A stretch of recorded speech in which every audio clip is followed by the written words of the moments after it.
Can you please call the roll? Yes, Mr. Chair. Mr. Weddleton. Here. Ms. Zalatel. Here. Mr. Dunbar. Here. Ms. Kennedy. Here. Mr. Rivera. Present. Ms. LaFrance. Here. Mr. Peterson. Present. Mr. Constant. Ms. Quinn Davidson. Here. Mr. Perez Verdilla. Here. Mr. Dyson. You have a quorum. Thank you, Madam Clerk. Madam Clerk, do we have any, apologies. Mr. Archie Robbins, can you please lead us in the pledge?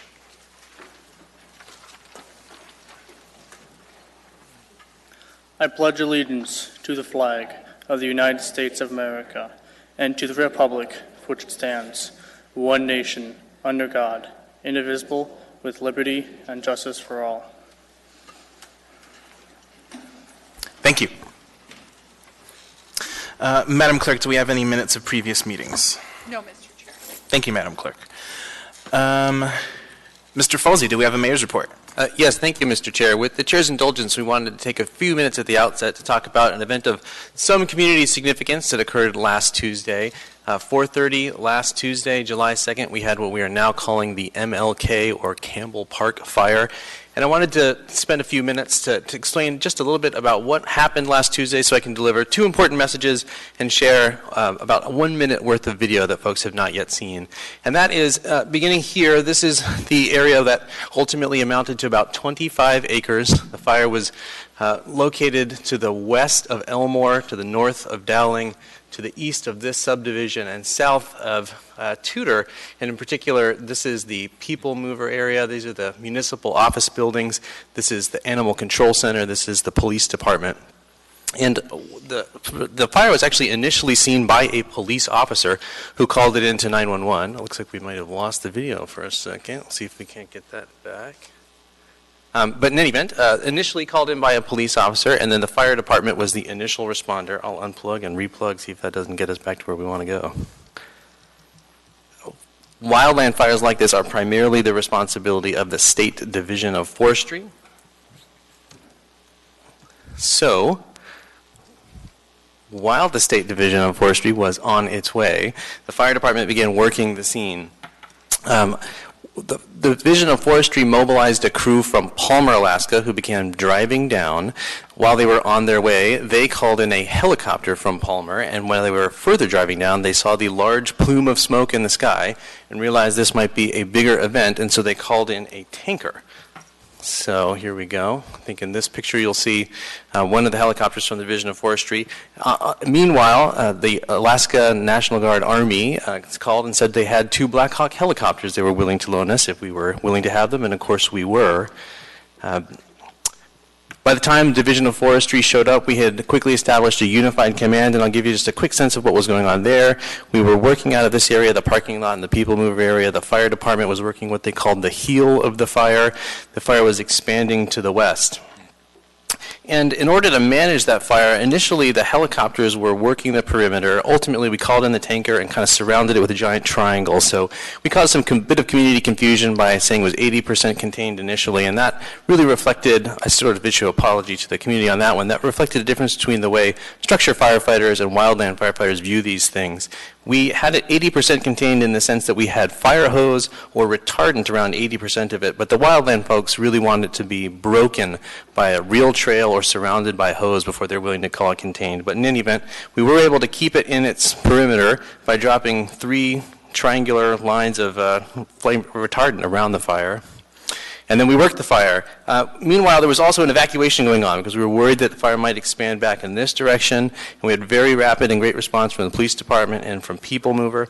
And then we continued to work the fire and ultimately transferred command over to DOF. So the first message I wanted to deliver was just thank yous. So we had great response from the fire department, the police department, our own emergency operations center, which is activated and remains activated in a low level, People Mover and the health department within the municipal family. Our sibling, the school district, housed people over at Wendler when we were doing the evacuations, and the Red Cross came to everyone's assistance. Meanwhile, the bulk of the work really ended up being performed by the Alaska Division of Forestry. We got those 2 Black Hawk helicopters from the Army National Guard Alaska. The Division of Forestry mobilized a whole bunch of resources. That included the Matsu area firefighter operations, a helicopter out of Palmer, the Gannett Glacier Fire Crew also out of Palmer, and then we had more fire activity to the north, so we lost some of those crews, and then ended up getting more crews, one from Oregon, the Baker River Hotshots, another from Idaho, and then the tanker, of course, was branded from Saskatchewan. So that's the first message. The second is we wanted to thank the community because this really could have been much worse. This is our fire up here. This is the Swan Lake fire for size comparisons. You know why it is so smoky in town now. These things can get really out of control, but we had great response from our first responders that kept our fire contained, and then people really paid attention to our fireworks enforcement. This was probably the quietest 4th of July that we have had. And so then the third message to say is that the burn ban is still in effect. We have had extremely dry temperatures for a long time now, and they are forecasted to continue for at least 2 more weeks, and record high temperatures. It is something of a tinderbox situation. The fire dispatch this weekend was full of other brush fires. We had one day where there were 25 fires in one day. That's on a baseline of about 800 fires a year, so typically something more like 3 fires a day. So we appreciate the community remaining on high alert and respecting that burn ban. The very last thing I just wanted to say is that we are participating now with the Division of Forestry in what we're calling the mop-up phase, and I wanted to reveal for you one last video, or maybe one more. The Assembly is aware that the police department has drones, and we are finding more and more good uses for those drones. First video I'm just going to show you is about 30 seconds long. I'll give you a sense of what it looks like now. To get you some first orientation, you are looking to the east here over Elmore. We're going to turn rapidly to the north and then go back to the west. And there'll be a couple messages that come with this video. The first is to say it's a pretty harrowing scene when you actually see what the fire left behind. I would invite folks who live in portions of Eagle River, Girdwood, and the hillside to look at the trees by their house and imagine that they turn into this. And to think, what do you do when the fire department shows up and says, we need you to get out of here in 5 minutes? You should have a plan. Further, that if your house has not already been assessed through the FireWise program, that is a free program that the fire department provides, they'll give you some advice on which trees are beetle-killed trees or which are too close to your house and which you should probably take care of to give us a fighting chance to save some of those structures. The second is particular to this area. When we zoom in here, you'll see that the area is really just ash and matchsticks now. And there is always some sort of attractive nuisance to these things. People want to get out there and sort of root around. First, you should see that it is still smoldering. It is literally not safe to be there. Second, it is still a scene that we are actively working. But folks should also know that roots of these trees in Alaska are very shallow. They're unlike the lower 48. And when we have a significant wind event, or maybe even not much wind at all, a lot of those trees are going to fall down. This is sort of a dangerous area for us to be in right now. The last 2 videos are about equal length, and I'll show you this one here. In the mop-up phase, part of what is happening is that we are helping the Department of Forestry fly around and figure out where there is still smoldering fire. And so you'll see here that we're actually able to find coordinates and say, go to this area. There's still some active fire here. How are we finding those? Well, the answer to that is that in addition to the visual camera, we also have an infrared camera. And this is a technology that the Division of Forestry doesn't have in-house, but which we're finding to be really incredibly helpful. This is the same scene that you were just seeing visually, where this was the hot spot. This was all ash. This was all ash. But with the infrared camera, we can actually direct the response to where the response is really needed. This is giving us new capabilities that we didn't otherwise have. So that first message then, thank you to all of those responding agencies. We got a lot of help from our neighbors, from the state, from lower 48 agencies, and even from one Canadian partner. Thanks to the community for not going crazy on the 4th of July and continuing to be vigilant as we are through this dry season. And pass it back to you with indulgence for allowing me to take a little bit of extra time during the mayor's report. Thank you, Mr. Falsey. I have a couple comments. Mr. Constant. Thanks. You got to write comments, not questions. I just wanted to say thank you to Officer Fuchs, who was the individual who found the fire, went in, discovered where it was, and got the presence of all of our EMS on point. And so I just wanted to add that to your report. Thank you, Mr. Constant. Mr. Perez-Verdia. Yeah, I think the people out there listening if there is any information, would like to know, is there any update in terms of the origin of the fire? There is not yet an update. We have been on scene. The firefighters are working it. We have forestry who's primary, but with significant assistance from AFD. We won't know until we know, and it is actually just too early to draw conclusions. I know that there's a lot of community interest in homeless camps in the area. There are some homeless camps in the area, but we do not have evidence yet of where the fire started. And I would caution everyone not to draw conclusions too quickly, because there is a significant risk you will draw the wrong conclusion. But we will pass that out as soon as it is available. Thank you, Mr. Presberdia, and thank you from Ms. Zolotel and I for your hard work and for the fire department's hard work and police department's hard work and all the other agencies on this. Our constituents, we heard quite quickly from our constituents. They were very concerned, and we passed on all the information that we could to them, and that's thanks to your hard work. Moving on in our agenda, we have the Assembly Chair's report. So thanks to the members who returned feedback on all of the goals that were sent to the little working groups. We'll continue working on finalizing this framework in time for the budget and some budget recommendations from the Assembly to the administration. Want to thank members who worked on Sunday at some of the town halls that were held and are being held around the state. And I'd like to direct the clerk to set a public hearing for items 9F7 and 9F8 for the meeting of August 6th. For my colleagues and members of the public, those are the items related to the stormwater utility, both creating the code section and providing the financing. And the main reason that we're doing this is on the meeting of the 23rd, we're going to be dealing, if this body approves postponement with the port, and we didn't want to deal with both the port and the stormwater utility at the same meeting. We want to give ourselves a little bit more time to separate those issues out. With that, I'll go ahead and move on in our agenda to committee reports, and I'll go ahead and start with Mr. Weddleton. Thanks. I will defer the Community Economic Development Committee report to co-chair Crystal Kennedy. Thank you, Mr. Weddleton. Ms. Zolotel. Thank you, Mr. Chair. I'll just remind everyone that we have a Committee on Homelessness meeting on Wednesday, the 17th, from 11 a.m. to 12:30 p.m. At City Hall on the 8th floor. Thank you. Thank you, Ms. Zolotel. Mr. Dunbar. Thank you, Mr. Chair. The Public Safety Committee will be meeting tomorrow, July 10th, at from 10:30 a.m. to noon in the Mayor's Conference Room, room 830. We'll be discussing bicycle theft. We'll be getting updates from the Anchorage Police Department and the Anchorage Fire Department. We'll also be discussing the defined benefit pension option for state and muni peace officers and firefighters. Thank you. Thank you, Mr. Dunbar. Ms. Kennedy. Thank you, Mr. Chair. The Community and Economic Development Committee met on July the 2nd. We did not have a quorum, so we were not able to make any recommendations on the applications that we looked at. We do have one that you will see on the agenda later this evening, and one that we'll be postponing, and we will talk about that a little bit later. The next committee meeting is on July 18th, 9 a.m. Thank you. Thank you, Ms. Kennedy.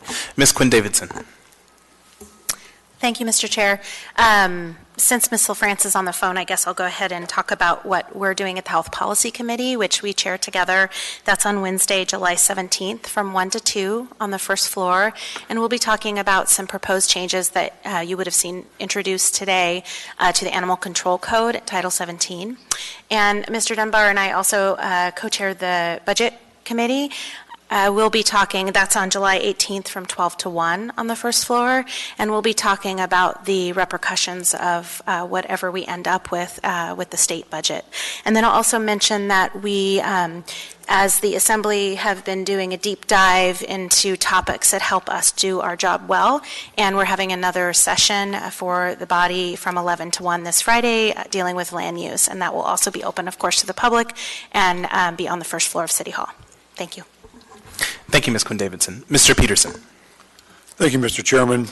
The Ethics and Elections Committee met on June 26, and we discussed with a member of the Ethics Board about possible amendments to the gift section of our ethics code.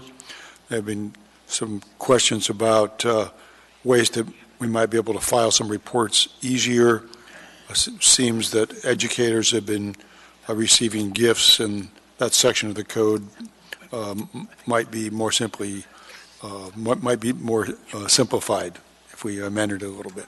So we're still working on that. Thank you. Thank you, Mr. Peterson. Mr. Constant. Thank you. A number of things to report on the Enterprise and Utility Oversight Committee. The PCT proposal is on the agenda, and we'll be discussing when we set that to. And Friday, I believe, the chair has set a work session from 1 to 3 addressing the resolution for funding, or is it the memo for funding the PCT project. And so we're going to take a 2-hour deep dive into the conversation, hearing from the administration, the users, and having a pretty far-ranging conversation. Then on the 18th, what we're going to do with the committee time is have a preliminary discussion on the stormwater utility. And following that, likely on the 22nd, which is going to be Monday before the next meeting, we are reserving a couple hours more time to discuss the PCT project should we deem that that's essential. The petroleum and cement terminal, I look down on the agenda to see which item it is. It's 9C7. And so the purpose of our meeting on Friday will be, again, to have a frank conversation about where we're going with this, hearing from all the parties. And then should we need it Monday before the meeting, we're going to have a work session to do the same thing, and then we'll be hearing that item at the next meeting. Thank you. Thank you, Mr. Constant. Mr. Perez-Verdia. No update. Thank you, Mr. Perez-Verdia. And Ms. LaFrance on the phone, do you have a committee report? Thank you, Mr. Chair. Nothing to report. Thank you, Ms. LaFrance. Madam Vice Chair, can I get a motion to incorporate the addendum as printed and distributed and the laid on the table item? I move to incorporate the addendum and laid on the table items as printed and distributed. Second. Moved and seconded. Any discussion on that motion? Any opposed? Seeing none, that has been incorporated. As some of you know, at the Section 8 of the Assembly meeting agenda for addendum to the agenda, the Assembly practice has been to read all of the addendum and laid on the table items into the record. The so-called addendum items have been timely submitted to the clerk's office and are included on the online agenda, and electronic copies were provided to the members on Friday. Hard copies are available for the public and the members tonight at the meeting. Laid on the table items are sent electronically to the members the day of the meeting and typically only include items for introduction or timely appropriations. Because there appears to be unknown value in reading the text, we are no longer doing that. Again, copies of the addendum to the agenda are available in the vestibule, and the addendum and laid on the table documents are available from clerk's staff. So moving on in our agenda, we're at the consent agenda. Consent agenda items number 9A through 9F are typically routine or non-controversial items such as bid awards, new business, information and reports, and ordinances and resolutions for introduction. The items on the consent agenda may be approved by the Assembly by a single vote on a motion to approve the consent agenda. Prior to approval, items may be pulled by any Assembly member for discussion and separate vote on each of those items. Under the Assembly Rules of Procedure, all ordinances and some resolutions will have an opportunity for public hearing on a future date. With that, we're going to go ahead and go down the dais and see who wants to pull items. We'll start with Mr. Perez-Verdia. No items to pull. Thank you, Mr. Perez-Verdia. Mr. Constant. Thank you. I would pull 9A1, 9C7, 9D6, and 9D2, and 9E3. And the intent for 9C7 and E3 is just to kind of move them as a package if possible. Thank you, Mr. Constant.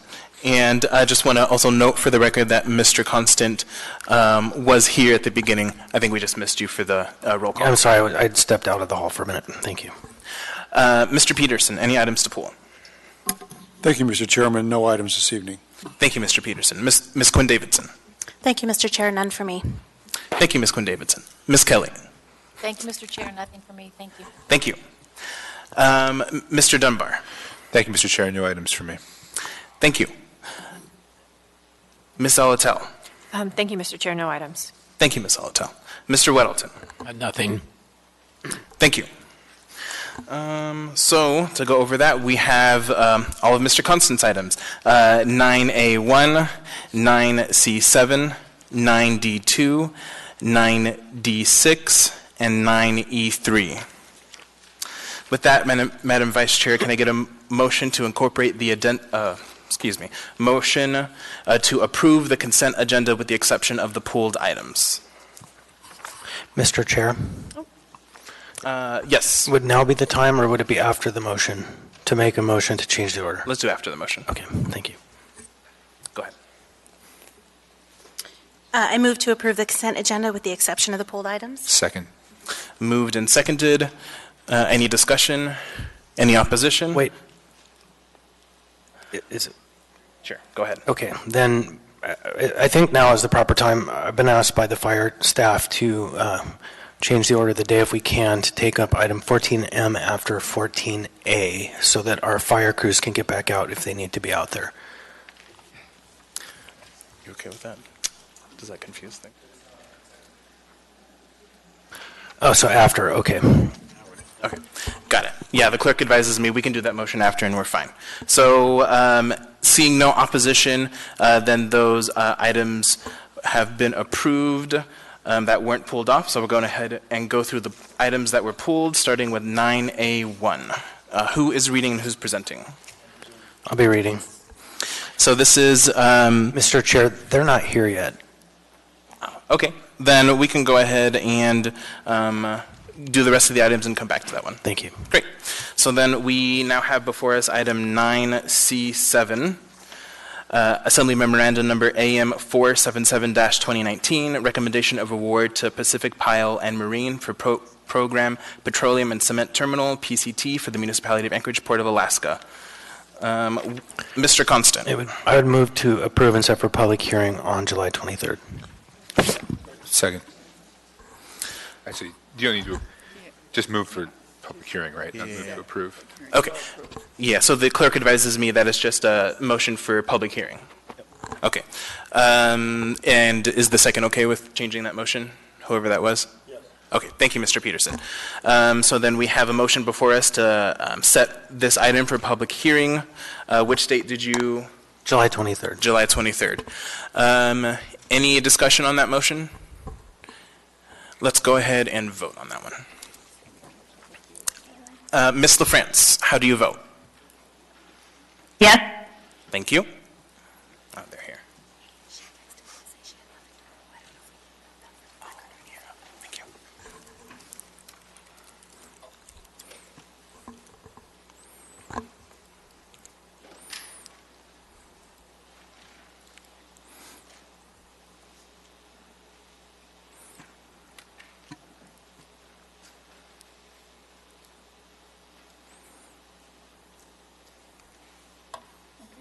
All right, members may proceed to vote.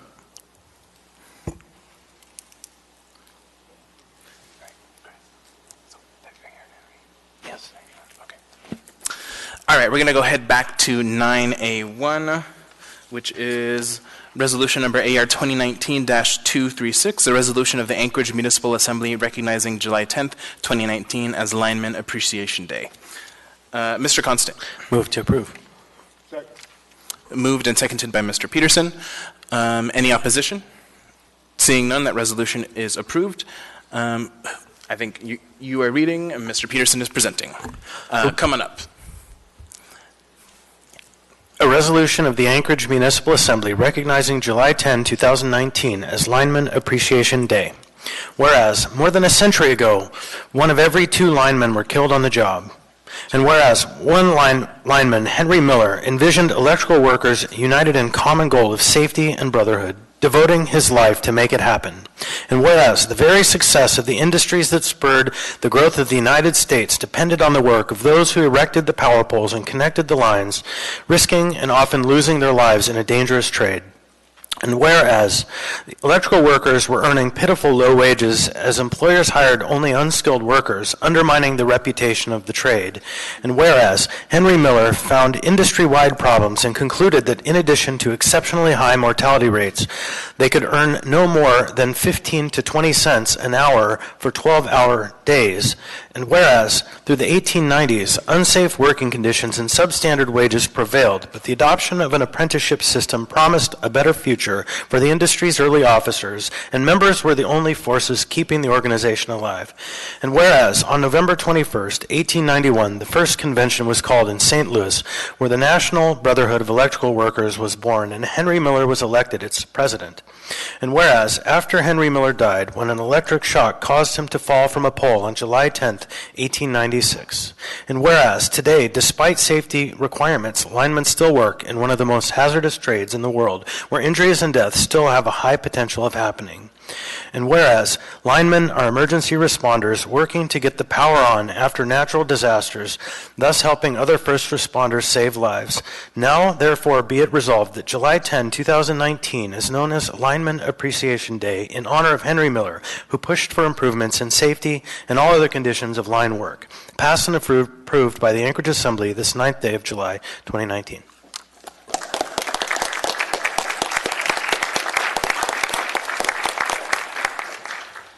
Welcome.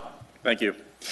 Thank you, Mr. Chair, members of the Assembly, Assemblymember Constant. I really appreciate you guys passing this resolution and considering it in the first place. Our founder, Henry Miller, pushed for these safety regulations due to what was specified there as half the people working in the line trade, one of the most dangerous trades still to this day in the world, to get better working conditions, better wages and benefits, but definitely better safety was what it was all about. And that's continually what we fight for today worldwide in this trade. So thank you very much for the resolution. I really appreciate it.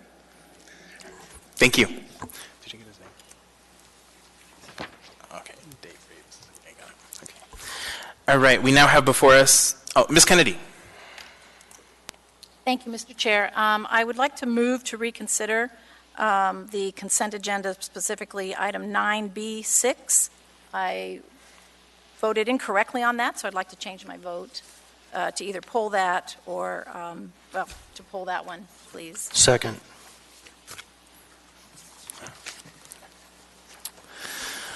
Okay, so moved and seconded by Mr. Constant. Motion to reconsider item 9B6. Any discussion on that motion?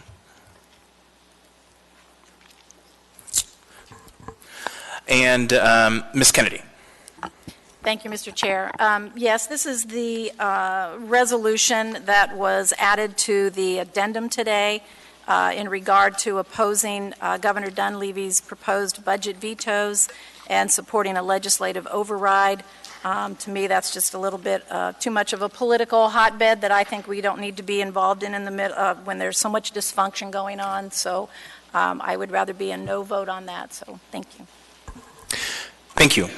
Okay, seeing no further discussion, then members may proceed to vote to reconsider. A yes vote means that that will come back before us. Oh, okay.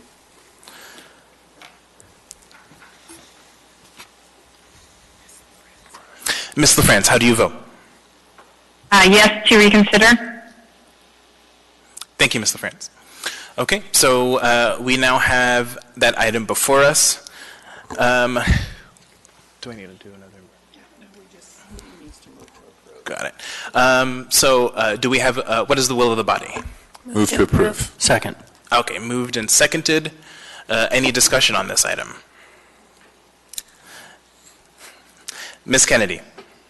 Thank you, Mr. Chair. I appreciate everyone's concern on this. I mean, obviously, this is unprecedented territory that we're in right now, considering budget cuts and the fact that we're just not living off the oil money like we used to. However, I think there are some misleading things in this particular resolution, and without trying to go into more detail to try to actually specify some of what is in here to make it more correct, I would just rather vote no on it. So thank you. Thank you, Ms. Kennedy. Mr. Perez-Verdia. I would actually like to help me with the procedure, because I'd like to make a motion to amend the resolution. So you want me to Sure. go through it? You can do that now, yeah. Okay. So I move that we amend this resolution by eliminating in the sixth whereas, eliminating bipartisan majorities in each chamber of, so it would read just the Alaska State Legislature. And can continue. I further move that we eliminate all whereases following the seventh. So on the second page, where the whereas Governor Dunleavy, leave that one, and all whereases from there all the way through the last one. And I can speak to why. So it's essentially just to repeat, in the sixth whereas, eliminating bipartisan majorities in each chamber of, and beginning the sentence with the, and then following that, eliminating whereases 8 through 16. Thank you. Do we have a second for that amendment? Second. Seconded by Mr. Weddleton. Do you want to speak to it more, Mr. Presbidia? Yes. Go ahead. I support the Assembly taking a stand here. I feel like that this is a very, very partisan time, and I'm concerned about how we step into this conversation. So because I believe that the vetoes that are being proposed at this point will negatively impact the people that we serve, I feel like it's important that, and I understand that it's fairly unprecedented for us to step in like this, but I do believe that it's important that we do so, but I'm concerned with how we do it. And a lot of the language in this document, as referenced by Member Kennedy, feels partisan, feels like there is a fair amount of conjecture, as opposed to just stating facts that these things have happened. A budget was proposed, vetoes were made. Here's specifically what the vetoes were, and we as a body do not believe that this is in the best interest of the people that we serve, period. Without going into language that assumes what may happen as a result of these. And so I think that we've clearly stated the facts through whereas 7, and the rest of it is just unnecessary. And then on whereas 6, bipartisan majority, I think there's not a clear definition of what that means. I think having a couple or a few votes from the other side does not make it bipartisan. So simply stating that the Alaska State Legislature passed an operating budget is the fact. So I think these changes simply make this stating the facts and stating that we are encouraging the legislature to overturn. Thank you, Mr. Presbidia. Mr. Weddleton, do you want to speak to the amendment? No, I actually find it very reasonable. Thank you. Thank you. Mr. Dunbar, do you want to speak to the amendment? Yes. I also want to speak to the original motion once we get done with that. I oppose this amendment, and I'll say for a couple of reasons. But the main reason is because the portions that he is seeking to excise from this document are factual. It was a bipartisan majority, and it wasn't, I believe the operating budget passed majority, let me think here, that might have even passed unanimously. The operating budget in the Senate passed unanimously. On the House side, it was bipartisan. We have a bipartisan coalition right now with Republicans in very prominent positions, and a lot of Republicans voted for the operating budget. So it's a factual statement. The other facts that he seeks to eliminate on the second and third page, again, I went to a meeting at AFACT on Sunday where providers told us right now the Brother Francis shelter has stated if these go into effect, these vetoes go into effect, they'll have to reduce the number of beds from 240 to 100. And they are currently, one, preparing 30-day notices for their employees, they have to lay some of their employees off, and two, having serious discussions about, okay, who are those 100? There's 240 people. We have to turn away and turn out 140 of them. So who are the lucky 100, quote unquote lucky, who get to stay, right? And that's described here. The discussion about Alaska Legal Services Corporation will have to turn away 300 domestic violence survivors. Nicole Nelson, the director of Alaska Legal Services, said just that at town halls this weekend and at that AFAC meeting as well. I'm sorry, she didn't go to that AFAC meeting. So that was at the town halls, right? So these sound like extreme statements, but they are factual statements about extreme vetoes. We are just neutrally describing an extremely partisan act. And so, of course, it sounds partisan and it sounds extreme. But I'm sorry that the facts are so inconvenient, but they are facts. These vetoes will devastate some of our most vulnerable communities. And when we get to talk about the merits, I'd like to share a story because I happened to work at Alaska Legal Services at one point. So I oppose this amendment because I think it will neuter the resolution, but moreover, it will remove factual statements that, again, are uncomfortable but are true. Thank you. Thank you, Mr. Dunbar. Mr. Perez-Verdia. Yeah, just I want to state again that I am in favor of us taking a stand, and I would agree with the idea that these are extreme and will have significant negative impacts on the people of Anchorage and the people of Alaska. I'll just give a couple of examples of where I think that there's information in here that is an prediction or an assumption. People will have to choose between heat, food, healthcare, and rent. I'm not sure that that's a fact. They'll have to make those kinds of choices. We'll turn away over 300. This is an estimate, which is, I think, important to have estimates, but I'm not sure it belongs here. Even the university, the estimates are that they'll lay off up to 1,300 faculty and staff, including 700 in Anchorage, and eliminate 40 programs. They're giving estimates, and so I think those are important for us to have. They're important talking points for us, but I'm not sure that they belong in this document. The document should simply state, as I said before, what we know to be true, and state that we are against it. So I think that's all I have to say. Thanks. Thank you, Mr. Perez-Verdia. Ms. Salatel on the amendment. Yes, Mr. Chair, thank you. I oppose the amendment, and the reason I oppose it is without context of how the cuts that are in this resolution are going to affect the people, I feel like it's a bit hollow. We represent people, our government represents people, people are at the heart of everything we do, and if we don't think about the people impacted by the actions we take, or that the legislature, or that the governor has taken, or that the legislature takes, I think we lose sight of what's truly important. And so I think we need to leave in what the impacts to the people are.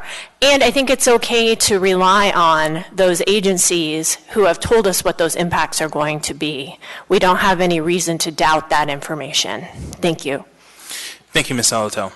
Any further discussion on the amendment? Seeing none, members, Mr. Constant.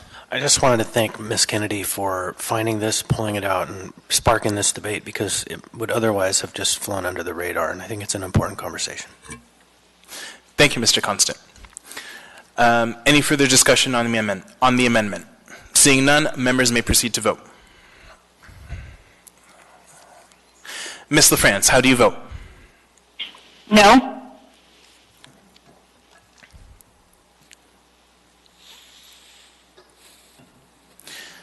That amendment fails 7-3. Now I'll go back in the queue for discussion on the main motion. Mr. Weddleton. Thanks. Ms. Kennedy said that this is unprecedented. It's not quite unprecedented. We dealt with this back in '86 and '87. We also had the price of oil tanked and dealt with something very similar. But, when I, over the past 30 years, have been waiting for this day. I mean, this should not be a surprise to anybody here. This day has been coming. My friend Scott Goldsmith has been telling us every year for most of those 30 years, here's our sustainable spending path and here's where we are. And we're at that day. And Mr. Dunbar said, it was a partisan budget. It's the budget. And if it were a Democrat or Republican or independent, when you're running out of money, you're running out of money. And should we be doing a supersized $3,000 dividend? I don't think so. But you're really nipping around the corners, making that anywhere between 0 and 3,000. When you're running out of budget and you're spending too money and you're spending too much, you're going to have to do these major cuts. These were inevitable. There should not be a secret to anybody in this state. I don't know. I'm just surprised that this is such a shock to people. I think the way the current budget is, I think the vetoes are more than we need. I don't support the supersized permanent fund in any way, shape, or form. And I recommend everybody do what they can to talk to their legislators and veto some or all of these, or override some or all of these vetoes. We had a town hall for South Anchorage. I went to that. I went to the AFACT one, and I've gone to others, and I hear there's a really awesome one going on right now. And I think everyone should get involved. Call your legislators. Tell them how you feel. But I'll vote against this. And I'll vote against it in my tradition of voting against when we just have a resolution that's just symbolic. This is out of our sandbox. We're getting into partisan stuff. This I believe, will be accepted by the legislature just as we accepted that letter we got from 9 of them that was totally ridiculous and offensive regarding our work on the homeless. I find the budget cuts draconian and unnecessary. I hope everyone gets out there and does their civic duty and calls their legislators. I did. But I won't support this symbolic resolution. Thank you, Mr. Weddleton. Mr. Dunbar. Thank you, Mr. Chair. I'm not going to go through all of these cuts or their impacts. I think the resolution states it pretty well. I'll note that untouched is the $1.2 billion in refundable oil tax credits that we pay in the governor's vetoes or in his proposed budget. And, I think we all have stories about the programs that are impacted by these vetoes. Both my parents went to University of Alaska Fairbanks. I just got back from my old hometown in the interior where they don't have a VPSO anymore, so there's no law enforcement for literally 100 miles. But I want to just quickly tell a story about my time working at Alaska Legal Services Corporation. Their funding is zeroed out by the governor's veto. And the Alaska Legal Services, it's got sort of anodyne name. It sounds kind of bland. But they provide free legal services to victims or survivors of domestic violence, survivors of sexual abuse, other low-income folks, veterans. I was working on public assistance programs in the summer I interned there. And one week, they assigned me very briefly to a child custody case where a heroic attorney, she was working to try to win custody away from a father who had starved and abused an infant daughter almost to the point of death. And it was the most important thing I did that summer, even though I did very little. And that's the kind of thing that's going to be eliminated by these vetoes. And, politicians talk a lot about supporting victims, survivors of domestic violence and child abuse. But show me your budget and I'll show you your values. And we're zeroing out funding for that service from the state. And that's wrong. And so I think we need to take a stand. I do think we need to make a statement. You're right, it is symbolic. It's not going to have a direct impact. I know that, and I agree with that. But people need to know in this moment where the Anchorage Assembly stood, where we stood, and where every Alaskan stood. Thank you.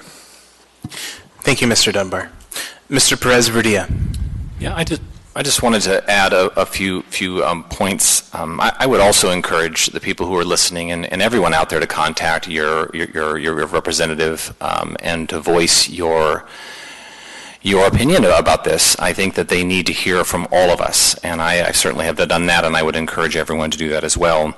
I wouldn't normally support this action because I feel like that it's that this body needs to really try to represent all of the people of Anchorage. But I feel like that these cuts are going to significantly impact the people that I was hired to represent. And so, but I would also like to say that one of the things that's most unfortunate to me is that the lack of information about why these cuts, why done in this way, why these amounts, the lack of analysis, the lack of information leads us to make assumptions about why they were done, and so that's frustrating to me, because I'd like to have a substantive conversation about whether these are right or wrong. And many of the cuts that are being made are very personal to me. They're cutting things that are connected to my work and my life. So it's very concerning.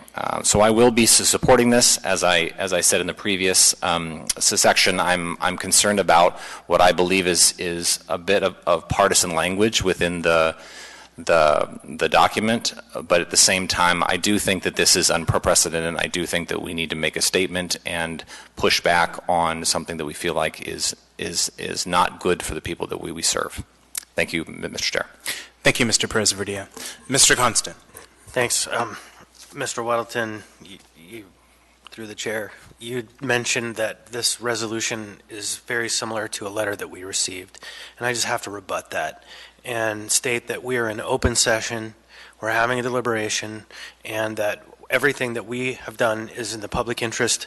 We're not saying that because we have 7,000 acres of the Chugach State Parks that we can evict people. We're saying please keep people housed. I think, in fact, it's very different than what was sent to us, and I just wanted to make sure that that was clearly stated on the record. Thank you, Mr. Constant. Ms. Quinn Davidson. Yeah, thank you, Mr. Chair. And I just want to thank Mr. Dunbar. I mean, he and I worked on this together, and I think he really eloquently described some of the reason for doing this, and the reason for including some of the whereases, which, as Ms. Salatel explained, really bolster why this is important. And I guess in the vein of this is symbolic, I'm not even sure what that means, because a lot of the resolutions we do, I mean, does it have to be an ordinance for it to matter? And I think our job is to lead and protect our constituents and to do what's best for Anchorage. And this budget will heavily impact Anchorage in many, many ways. And that's why, obviously, I'll be supporting it as a sponsor. Thank you, Ms. Quinn Davidson. Ms. Salatel.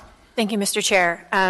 Actually, to piggyback right on the comments of Ms. Quinn Davidson, I don't think this is symbolic at all. This resolution really describes real impacts to the municipality and what we're going to be faced with as the leadership for the municipality. And it also it impacts the work we've already done, which is what really frustrates me. I have to say, we have been working really hard to tackle a lot of issues. And, I've only been at it 4 months now, but we're working really hard to do that. And this really just pulls the rug out from under us for some of the work we've done. And some of the resources we've spent to work on these issues, the state has really, with these vetoes, just undone that. And that's something we should speak up about, because we represent your interests and we hear you and we're responsive to that. And when our work is being undone, I think it's important for us to speak up. Thank you, Ms. Salatel. Any further discussion? Seeing none, members may proceed to vote. Ms. LaFrance, how do you vote? Yes.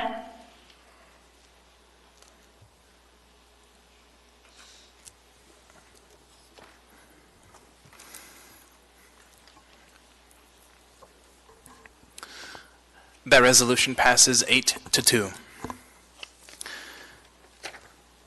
We now have before us item 9D2. Move to approve. Is there a second? Second. Thank you. Seconded by Ms. Quinn Davidson. And that is Assembly Memorandum Number AM 481-2019 Budget Advisory Commission appointments. Mr. Constant. Thank you. I'd just like for a moment to invite Ms. Hotchup.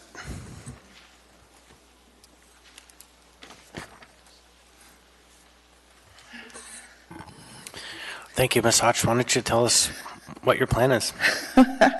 Yes, I have been very involved with the community since I moved to Anchorage almost 20 years ago, and never really thought that I'd get involved with the Budget Advisory Commission.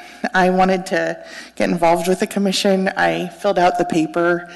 I wrote in the tiniest print possible to list everything I was interested in, and the Budget Advisory Commission wasn't on there.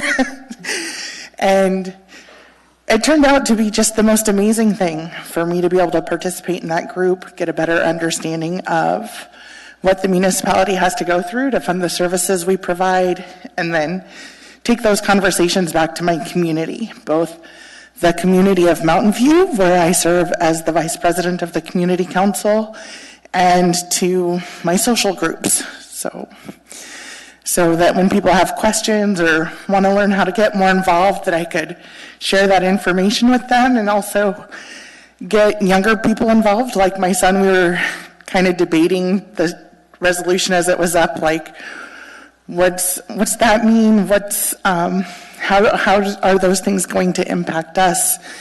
And I think those are important conversations, and they happen when people volunteer. So I just wanted to just say thank you for kind of both encouraging me to join the Budget Advisory Commission and then reappointing me. I appreciate it. Thank you.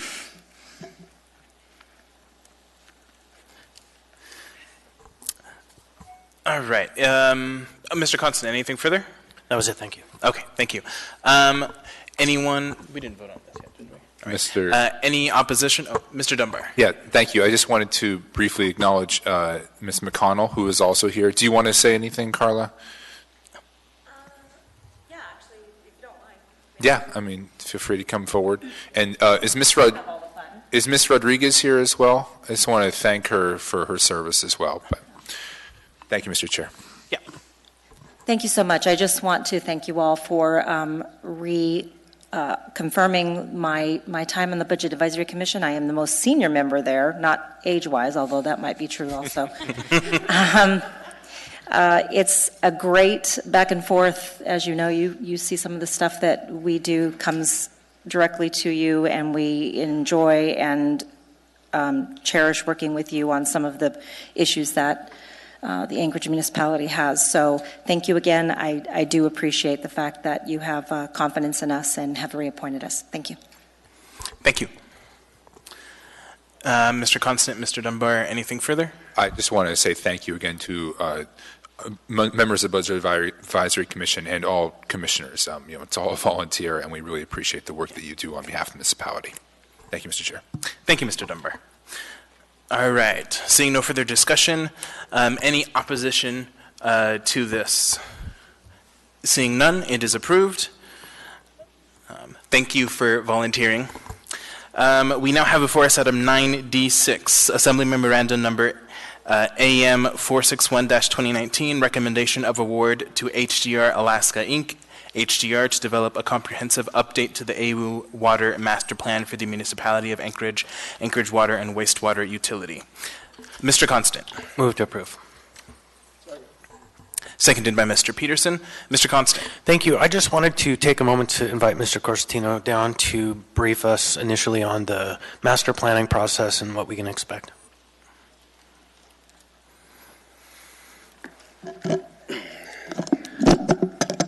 Okay, so the master planning process for the water master plan is just that. It's a planning process that the purpose is really to look out to the future to ensure that the water utilities meet the demands of the community for both fire, domestic needs, and all the community needs, public health, all those important things that the water utility is intended to be. It's a big document. As you can see, we do it about every 10 years. Because it's a planning document, it goes through several criteria. The process that we'll go through over the next 18 months or so, or several years, depends on how long it takes and what comes across, is you'll go through a data gathering process, which is really looking and pulling through other plans the community has, the comprehensive plans the community goes through, population growth and estimates. And then really it gets into a lot of the meat, which is really our system evaluation. This is where it's kind of interesting for me and kind of timely as well. We had some significant events recently, from the earthquake in November to our current extended heat wave, and that really tests our system. And what was interesting for me is I said about every 10 years these master plans go through, a little shorter than that, but one of the last master plans in 2005, since that time, we've invested a lot of money back in our system to make sure it's robust and resilient. And during both the earthquake and this heat wave, we fared really, really well. We didn't lose any customers. We were able to maintain water for both fire and domestic needs. The interesting thing for me is back in those timeframes in 2002, which prompted one of the other master plans, that 2002, 2004 timeframe, we had similar demands, and we had water shortages. We had to ask for voluntary conservation. We had to ask for, we actually almost drained some reservoirs just because our system wasn't as robust as it is. So we've reinvested, and that's a testament to the water master planning effort. It's a comprehensive plan that goes through a lot of stuff, and including the age of our infrastructure, making sure we're replacing adequately so we don't run into issues in our system. But the reality is, as you go through that evaluation, and then it creates capital projects throughout the Anchorage Bowl, Eagle River, the northern communities, and Girdwood through our entire certificated area. And then once you've got that, you go through a presentation and public involvement process to make sure all the various needs are being met, from aging infrastructure to make sure population growths are demanded and we can meet our system and community needs. And with that, then it's published, and more so often than not, in the current realm, we put these online as opposed to making big documents. With that, that's all I've got to say for now. Thank you. Mr. Constant. Thank you. Thanks for coming and briefing us on that, because it is a pretty substantial investment in planning. And there are two issues, one that I spoke to you about briefly, emailed back and forth with you about. I had the pleasure to tour the Eklutna plant with Ms. LaFrance last week, and the operator there kind of sparked a fear inside of me. He said, sometime within the next 90 years, we're going to run out of water, which means we're going to run out of power. And my question was, what does this plan do in the context of having a conversation about what happens when? And so there was not a crisp answer. And so I'm looking forward to a crisp answer coming through the planning process, and also a discussion further about the fire hydrant issue that we have identified, that I'm hoping is making its way through whatever reviews are necessary to ensure that it gets to the RCA and we can protect the taxpayer where the ratepayer needs to be paying. And so with those two items, thank you for your report. Okay, you're welcome. Thank you, Mr. Constant. I don't see any further questions. Thank you.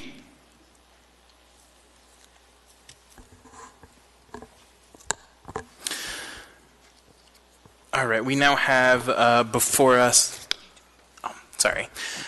any opposition to approving this item? Seeing none, this item is approved. We now have before us item 9E3, Information Memorandum Number AIM 95-2019, Memorandum transmitting and in support of Anchorage Port Commission Resolution 19-02, a resolution of the Anchorage Port Commission supporting no Port of Alaska Modernization Program related terminal tariff and adjustments that may cause economic harm to port users or the overall Alaska economy. Mr. Constant. Mr. Chair, I'm not sure what the proper action is. I'm hoping that this item is taken up at the next meeting at the same time we deliberate the petroleum cement terminal item. Is it a motion to postpone to the next meeting?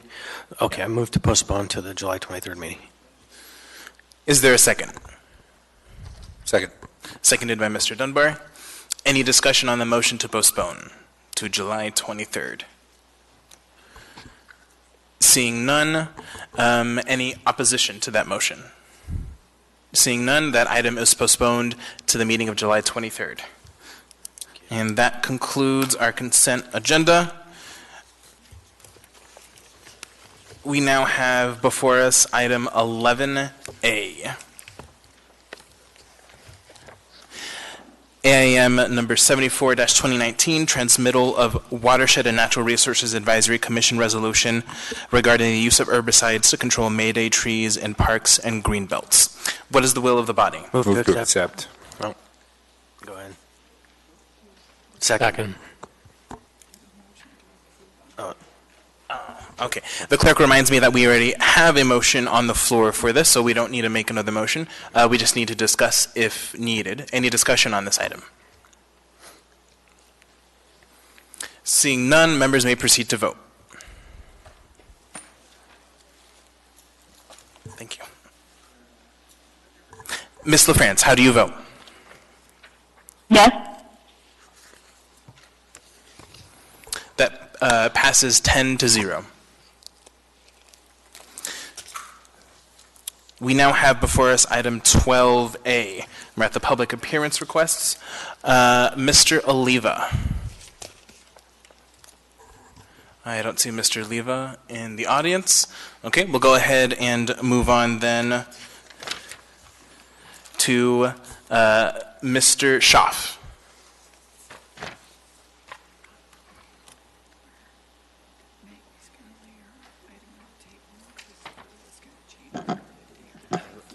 Let's do that before we go to lunch. Yeah. My name is Darrell Schaaf. I own the property on 3rd and Carlick. I am one of the last living survivors of people working in that area.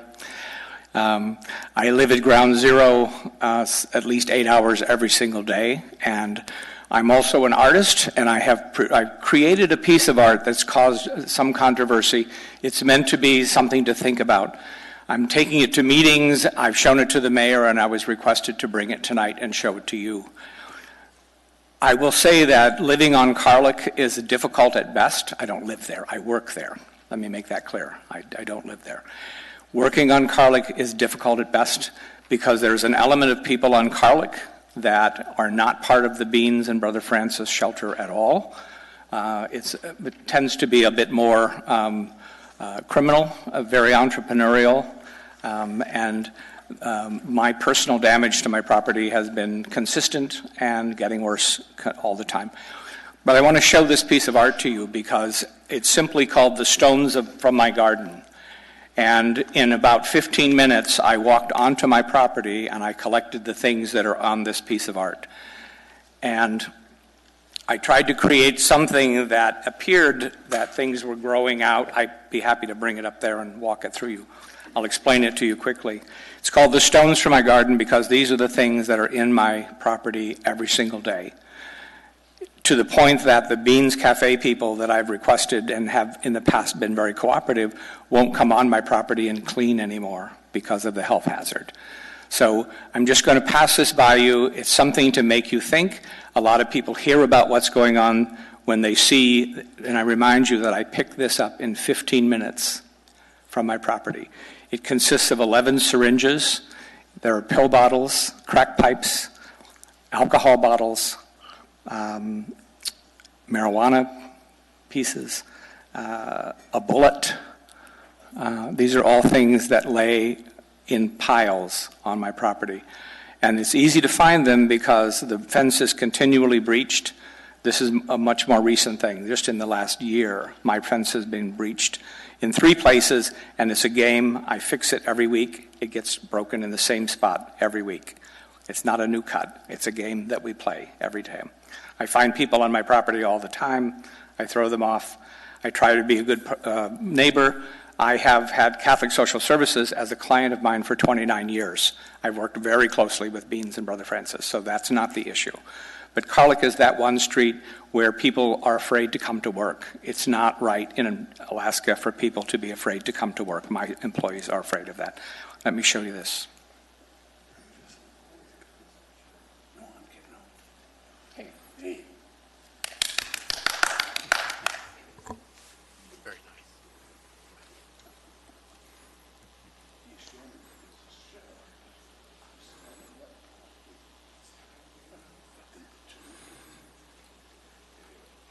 I can tell you that I was driven to make this piece. I thought about it for months. And I finally called a friend of mine and said, I have to make this piece of art. My dream is that it goes into a museum to show what used to be.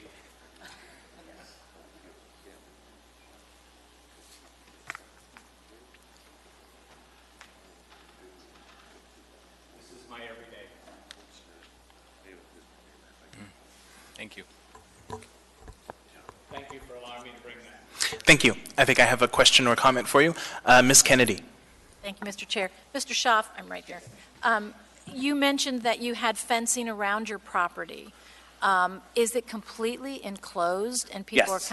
people are just coming over The the entire block is enclosed except for a gate on Latouche, and it has a huge lock and everything. But the Carlick side, when the city redid the water pipes, they helped and put in some new fencing and added to my fencing that's on Third. I have the property, though, that lines Carlick. There are trees there that I like because I like trees, and I've been encouraged to cut them all down to try to discourage people from coming there. That's not the answer. So, yeah. Thank you. Thank you, Ms. Kennedy. Mr. Constant. Thanks, Darrell. You'll notice he just passed me by because I have seen it and continue to see it regularly. And I have long suggested that we ought to find a way to vacate the road at Carluck between 3rd and 4th. Parse the property half to that property and half to ML&P and just close it, because what we have gotten going on down there is an open-air drug market, sex trade on the streets, heroin shooting out in the open. I mean, it is the most devilishly nasty acre in Alaska. It's the most horrible place in Alaska. You will not find a worse place. And we And I can ask you that. allow it to be. I ask you, what other street in Anchorage is that allowed to happen? In And the Alaska. police are great. They come constantly. They work, but it's just it's a criminal. It's not a homeless problem there. It's not the worst in Anchorage. It's the worst in Alaska. It doesn't get worse than that in all my travels. And we could do things, but I just haven't found the will yet. Thank you, Mr. Constant. Thank you, Mr. Schaaf. All right. Mr. Oliva, we missed you. Started without me. That's not off. Welcome, Mr. Oliva. Don't go away. That was a wonderful piece of art. My name is Ron Oliva. He's my neighbor. Carlick Street, called Cucka Street, disinfected with some chlorine, $35,000 fine, year probation, falsely done. But I'm here tonight to go one step further, because I sold my property on Carlick Street to the municipality for $750,000. It was assessed at $865, appraised at $900. And to bring the new members up to speed, you put away $1.1 million with the ML&P. They didn't want to buy it for that because you're selling out for Chugiak. So they were supposed to make up for this purchase under assessment by buying my industrial property. Well, that didn't work out after January 1st because they have to go and do an analysis of its highest and best use. Unfortunately, the highest and best use is you've condemned it with inverse condemnation. Mr. Schaaf there mentioned it's no longer safe. 2 years ago, my hair used to be brown. Not quite the right color for living in a comfortable, quiet enjoyment of your property. The stress at that location has taken its toll emotionally, spiritually, financially, and now I want out. And I want to sell it to the city because you're the only buyer of that property. No one else will go down there because it's too dangerous. And it's not the homeless, it's the mismanagement, the draw, and you think it's a dumping ground for the social problems of this city. Well, you can say you do no harm, but you did. And unfortunately, I want out. So I'm going to offer to you, well, I'm going to look at any price because my life is priceless. That's how much fear I have. So we can accelerate this, and you should make it into a campground, a homeless site, because it's already overrunning the property. And those little, he's a good neighbor, but a sissy when it comes to compared to what I put up with, and he knows it, because I have more exposure than he does. And the whole idea is you should buy this property or lease it and put it on a sunset law. that the rule of moving all the camps in the city to a location, the law only requires they have a place to go. I offer you that place. The rest of the city would never take a homeless shelter or anything to do with the homeless. You're not going to have that happen. Fairview doesn't welcome them. In fact, I asked them to leave. I have a question for you. Sure. Ms. Quinn Davidson. Thank you, Mr. Chair. Actually, it's less a question for you, Mr. Oliva, but I appreciate what you're bringing up, and more a question for the administration. I know that this has been a topic of conversation for some time, so I'm just curious from the administration's point of view where we are on this negotiation and what the current status is.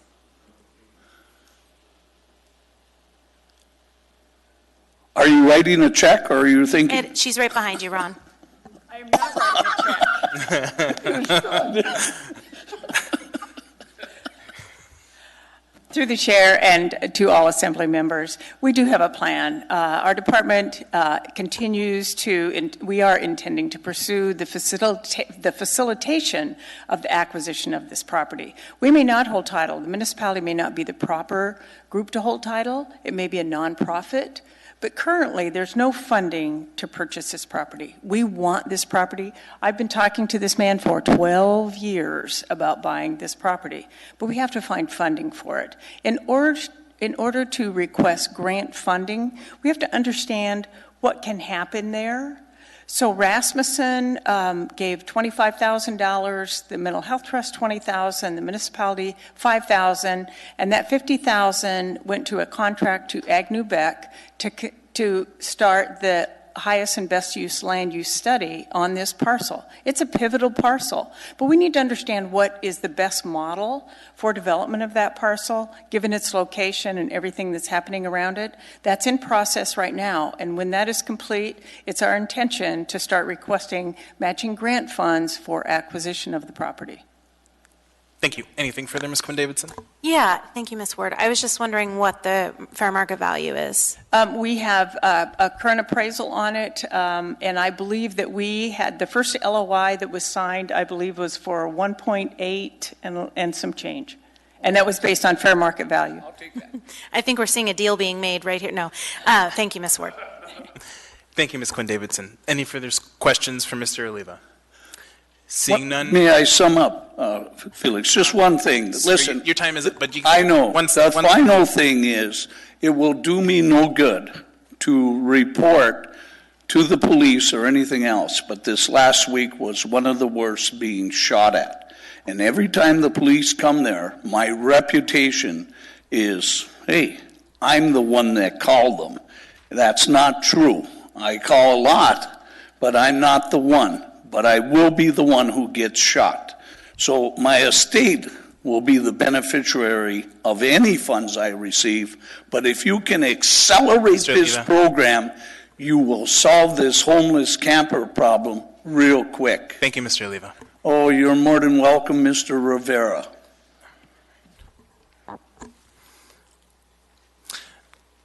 Next on our agenda for appearance requests, we have Ms. Heather Flynn.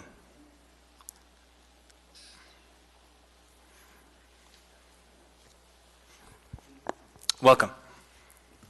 Thank you. I won't repeat what Mr. Oliva said to me. My name is Heather Flynn, and I brought with me tonight a copy of my 2019 property taxes. I live in a rather modest 1,000 square foot condo down on the corner of 9th and M. I receive a $150,000 residential exemption because I'm old, and because I'm owner-occupied, I receive an exemption of an additional $50,000. My tax bill is zero, not one penny. I'm embarrassed by that, and frankly, I'm very frustrated. I have a library card and a driver's license and a fishing license. I ride the bike trails every single day, including right down through the creeks where all of the things are, and I feel perfectly safe, by the way. I use the roads, the parks. My kids are products of the Anchorage School District. My grandkids are both in the school district today. I have fortunately only had 2 encounters with the fire department in all these years.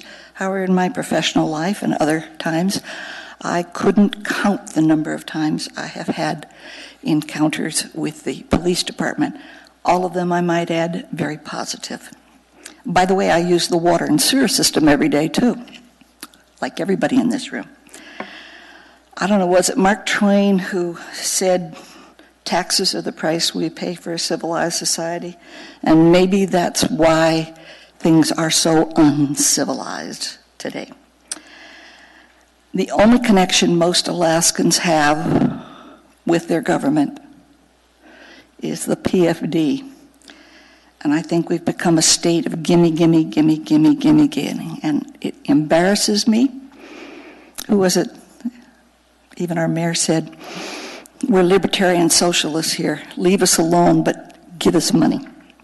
Anyway, I've lived here for 51 years, and I've spent a good deal of my time and energy trying to make the community a healthy place to live. So with that in mind, Mr. Dunbar, you said earlier, don't talk to me about your values, show me your budget. I agree with that entirely. So here's a check for my taxes that I should pay on the value of my property. Alex, it's for you.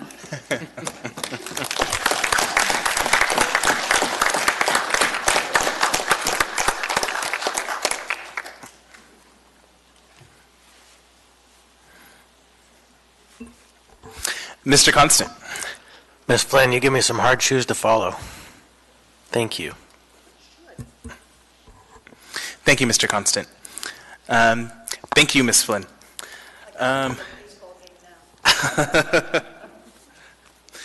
All right, so that completes our public appearance requests. Let's go ahead. Actually, I believe we have a couple of motions, and then we'll go ahead and do dinner. I'll start with Mr. Constant. Yeah, thank you. I would move to take up item 14M after 14A. So change the order of the day. Is there a second for that? I'll second that.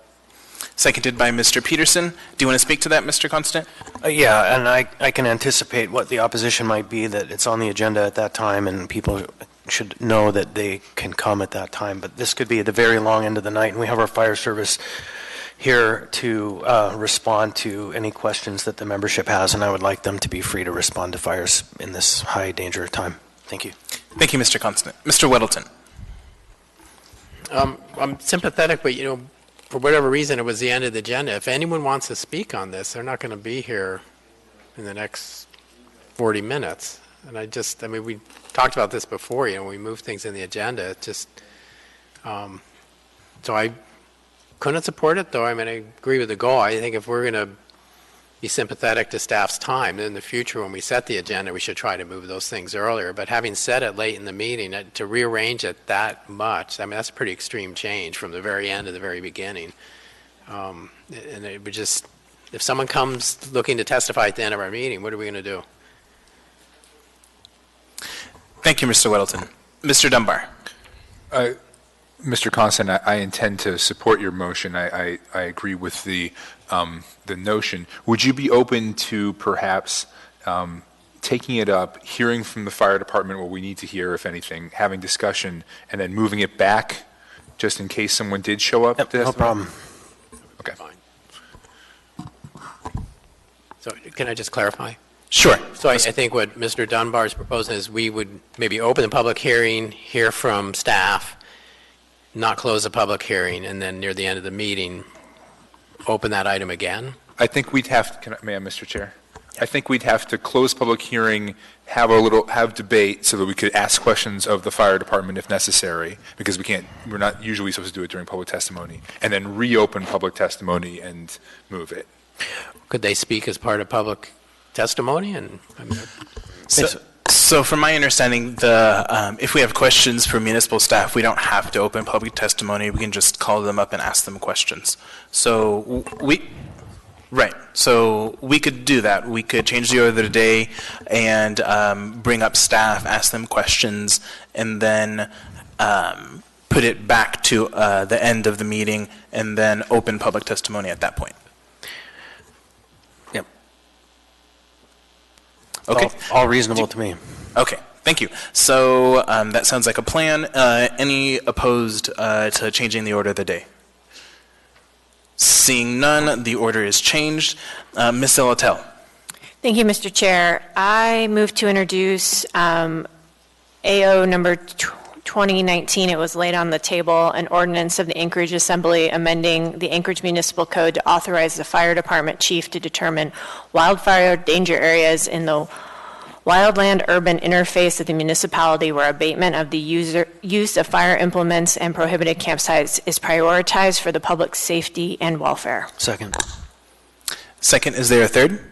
Third. Okay, and Madam Clerk, if we could please set this for public hearing on August 6th. And with that, we'll go ahead and take our regularly scheduled dinner break for 20 minutes.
Item 13A, it was put in our addendum.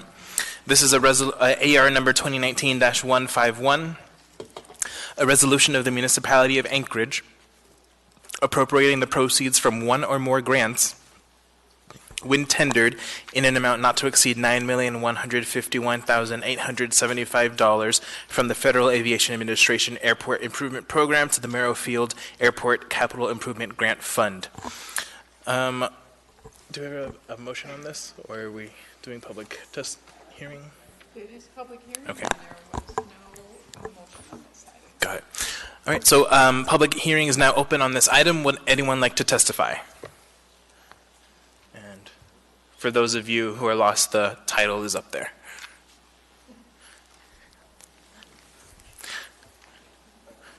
Anyone at all? Seeing and hearing no one, public testimony is closed. What is the will of the body? Move to approve. Second. Moved and seconded. Mr. Weddleton. Maybe I want a second. I don't know. So what's the history of this? I'm sorry. It's 13A, so we must have seen it before. Yes, we have seen this before. Do you want to, Madam Clerk? Would anyone on the planet know there was a public hearing on it right now?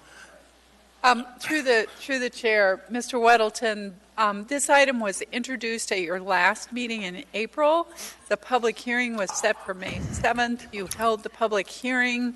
The item was continued until, with a companion item on Merrill-Field, and it was continued until June 18th. And the clerk's office got the companion item for Merrill-Field on the June 18th agenda. You approved that. We missed this one. We found it, we updated the agenda, and now we're putting this on the agenda for tonight. So for members who don't remember, the companion item was the one that raised the fees for Merrill-Field, and this is the item that allows for the borrowing of money for Merrill-Field. So did we open a public hearing on this at some point? We did for the companion item, and folks testified basically on both of them, whether they approved or didn't the concept. Okay. All right. Yeah, that refreshes my memory. Thank you. Any further discussion on this item? And thank you to clerk staff for catching this. Seeing no discussion, members may proceed to vote. Ms. LaFrance, how do you vote? Yes. Weddleton was the second. I don't know if you got that.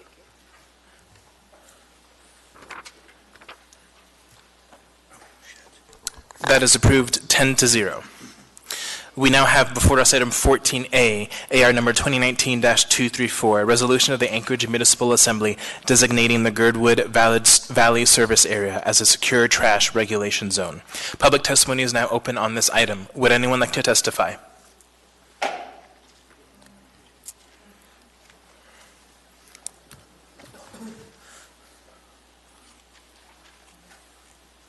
Hello, my name is Mike Edgington, EDGINGTON. I'm co-chair of Girdwood Board of Supervisors. I'm also on the citizens group Girdwood Bear Aware. I'd just like to say the community is pretty fully behind this. We've been looking at this for over a year. We've had very well-attended meetings. I've heard very, very little opposition. The general comment is, why is it taking so long? I'm looking at Mr. Weddleton in particular, because I know I've reminded him about every week for the last 3 months. So I'd just really like to say thank you. I think it's a great resolution. I appreciate all the work that's gone into it. Thank you for your testimony. Mr. Weddleton. Oh, well, I guess I could. I just wanted to, take a moment and thank Mike and Elena and many others in Girdwood for really tackling this. I mean, it took us a long time. They were ready 2 years ago. Kind of working with, or a year ago, working with Alaska Waste and kind of laying the groundwork, figuring out how many people already have bear carts and so on. So really, in typical Girdwood fashion, made this a very easy choice for us. So, Thank you, Mr. Weddleton. Thank you. Would anyone else like to testify on this item? Anyone at all? Seeing and hearing no one, public testimony is closed. What is the will of the body? Move to approve. Moved and seconded by Mr. Peterson. Any discussion on this item? Mr. Dunbar. Yeah, I want to ask Mr. Falsey. This is the first one of these we've done. So I'm curious just about the structure of this, and this is how we're going to do it going forward. The effective date of the resolution is immediate, but the notice states that it must be done by August 5th. Is that the only place where we designate that August 5th is the point at which we are going to begin enforcing this, or is there somewhere else that's going to be sort of inserted into the code? No, through the chair, if you look at section 2 of the resolution, which begins at the bottom of page 2 of 3, the designation is actually effective itself on August 5th. And this was part of the onboarding effort where we were really trying to think through how to give folks notice of when this is going to happen and give people time to react. Because there is a process where folks have to become aware that this change is coming. They have to contact Alaska Waste to either request a different cart or opt out of service, and then Alaska Waste needs some time to react to those requests. Could I ask one quick follow-up? And refresh my memory, too. So we're not going to be changing the code. We're not inserting anything in the code. Is that right? Or no, we are. Let's see here. Through the chair, that is correct. So the way we set this up, we passed an enabling ordinance that said we would then designate the particular secure trash regulation zones by resolution. And where are we going to keep the sort of repository of these resolutions where the public could easily access them? Assuming we in the future have a number of them, what's the plan for a place where people can quickly look up if they happen to live in one of these zones? Through the chair, that is a fair question, and there are a couple ways that we can answer that. One is I don't know that we yet have a plan internally as administration, but certainly we could create a website where there would be a one-stop shop. The resolutions are available through MuniCode and through the Anchorage Clerk's Office, but of course you have to know what you're looking for to really find it at that point. Right. But the last is we could come back with an actual ordinance that says would enact a new code provision that simply says the following areas have been designated as secure trash zones and then cross-reference the resolutions. The main reason, as I understood it, for the appetite to do this by resolution rather than by ordinance was to allow us to be more nimble, that we could do an ordinance designated an area at a single meeting with or without a public hearing, depending on how acutely interested we were in hearing about from the public on these different items. But there's no reason why that has to be, and there's no reason why we couldn't encode it in the codified municipal code as well. Thank you. Thank you, Mr. Chair. Thank you, Mr. Dunbar. Ms. Zolotel. Thank you, Mr. Chair. My question's for Mr. Falsey as well. In Section 3, how did you come up with the different notices that you decided to give for the secure trash area? Thank you for the question through the chair. So Assemblymember Zolotel is referencing that we are proposing to give notice by posting it in the news, publishing it in the newspaper, both the Anchorage Daily News and the Glacier City Gazette, which is the paper that serves mostly the Girdwood community, posting it at various bulletin boards in the community, and then noticing it at the Girdwood Board of Supervisor meetings. We developed this proposal after consultation with Alaska Waste. Alaska Waste indicated to us that they could reach out to all of their service members by email and by robocall, so they would touch everyone individually. So it didn't seem necessary for us to duplicate that effort. Girdwood is already very aware that this is coming. It has been in, I think, every media channel we have, Channel 2, Channel 11, Anchorage Daily News, Glacier City Gazette, and touching those places again we thought would happen just by the virtue of the Assembly's action and by forward leaning into the ADN, the Glacier City Gazette. And then in consultation with Kyle Kelly, who is the municipal employee who lives and works in Girdwood, and members of the community, we were told everyone looks at these 3 bulletin boards. So we thought that would be not a terrible place to add notice as well. Great. Thank you very much. Thank you, Ms. Zolotel. Ms. Kennedy. Thank you, Mr. Chair. This may be for Mr. Falsey as well.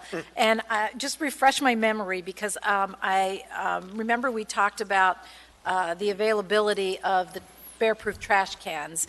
And it certainly says in here that currently there are the 96-gallon size available, yet it mentions that there's going to be a smaller size available in 2020. So if somebody is opting for that smaller size, can they wait till then, or are they required to get the larger size in the interim?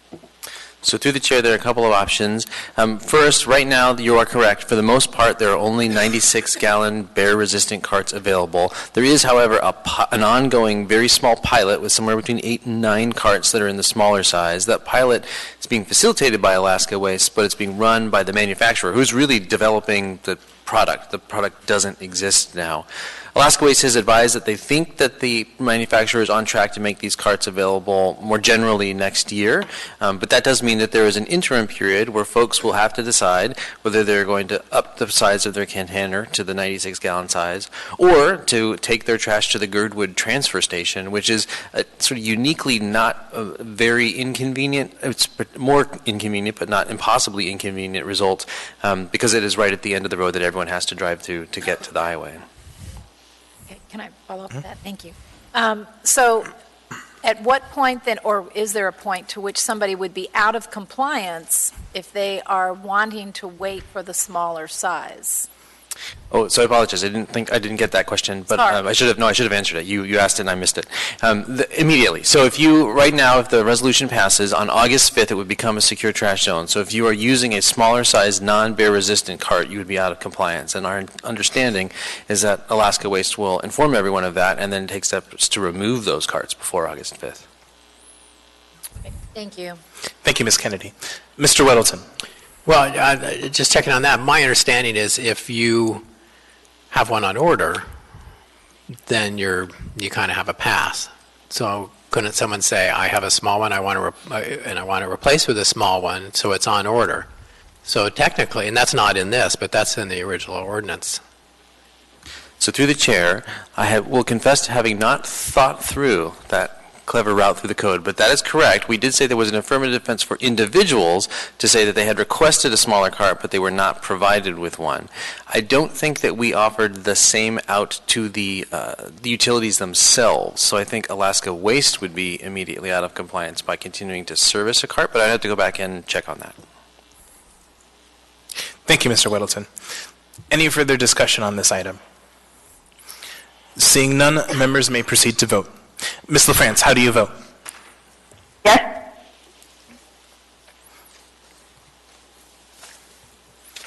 That passes 10-0. We now have before us item 14M, an AO number 2019-79, an ordinance amending Anchorage Municipal Code to prohibit the sale of metallic wire that has been burned to remove insulation to scrap metal dealers. Public testimony is now open on this item. Would anyone like to testify? Anyone at all? Seeing and hearing no one, public testimony is closed. What is the will of the body? I believe what we'll do is move to approve for the purpose of conversation, and then we will have our little conversation here, a little deliberation, and then we will move to reopen the public hearing and postpone it till the end. So if I could get a second, I'd move to approve. I think people need it.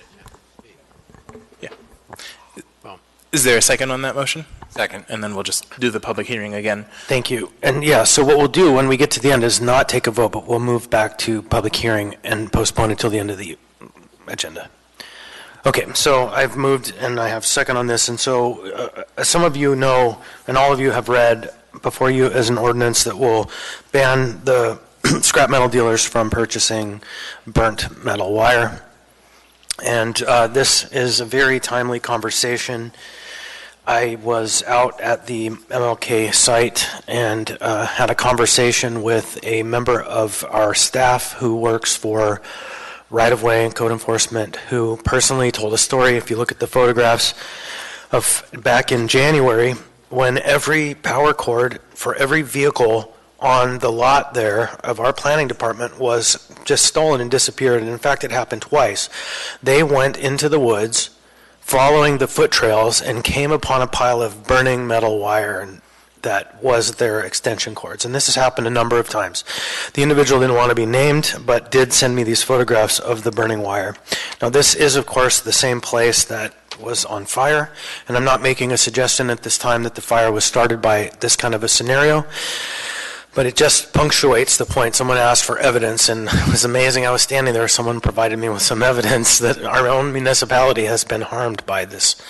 And so second, and more important, though, is the testimony in writing from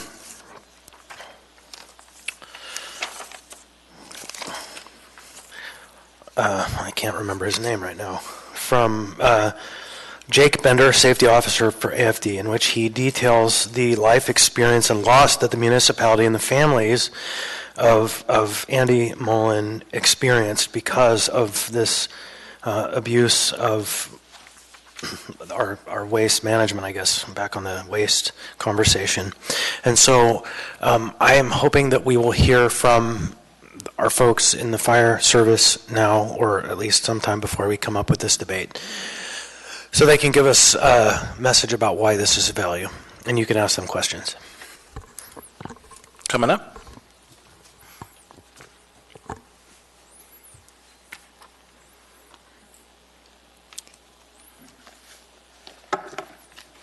Cleo Hill, Fire Marshal.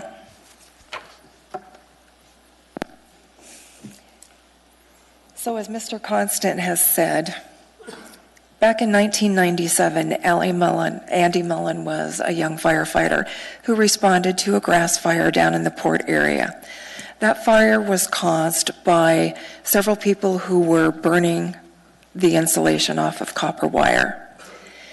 In 2010, he started having medical issues. He was diagnosed with a cancer that was directly related to the inhalation of toxic fumes and gases from burning wires and burning plastics. Unfortunately, his treatment was not successful, and we lost him in 2010. We lost a firefighter with many years of training, excellent service to the municipality, through something that should never have happened in the first place, which all deaths are. But in this particular case, the burning wire was from something that had been stolen by some vagrants, I guess you could say. They were doing it so they could turn it in and get money for drugs and alcohol. What this ordinance would do would make it extremely hard for someone to take the wires that they have stolen or removed illegally from some other location and then turn it in for more money to use for drugs or alcohol or other nefarious purposes. This is not meant to be something that would cause an issue with the scrap metal dealers, but give us a tool so, number one, we don't have to respond to these types of fires anymore, and number two, it reduces the incentive for these folks to break into vacant buildings, steal power cords, burn these items in the middle of the green belt, and as you already know, they've caused several fires within your municipality. Again, we're not saying that this was involved in the MLK fire, but during the investigation, we found multiple sites where wire burning had actually occurred in that area. Thank you. Any questions for the fire marshal? Mr. Constant. I would just say thank you for making time to be here, and I heard the same reports that there were spots within that they had found coiled wire that was burned, and we'll have this debate later tonight. Thank you. Thank you. Okay, so I've been informed by the clerk that we don't need to make any motions. We just won't take any action, and then we'll come back to it and reopen public testimony when we get to this item, again in our agenda. So, with that in mind, we now have before us item 14B, resolution number AR 2019-200, a resolution of the Municipality of Anchorage approving the 43rd West 43rd Ave Arrow to Constellation Water Main Rehab Project within Arrow Acres subdivision and providing for reassessment for the cost of service connects for requesting properties at the time of an on-property service connection. Public testimony is now open on this item. Would anyone like to testify? Anyone at all? Seeing and hearing no one, public testimony is closed. What is the will of the body? Move to approve. Second. Moved and seconded. Any discussion on this item? Seeing none, members may proceed to vote. Ms. LaFrance, how do you vote? Yes.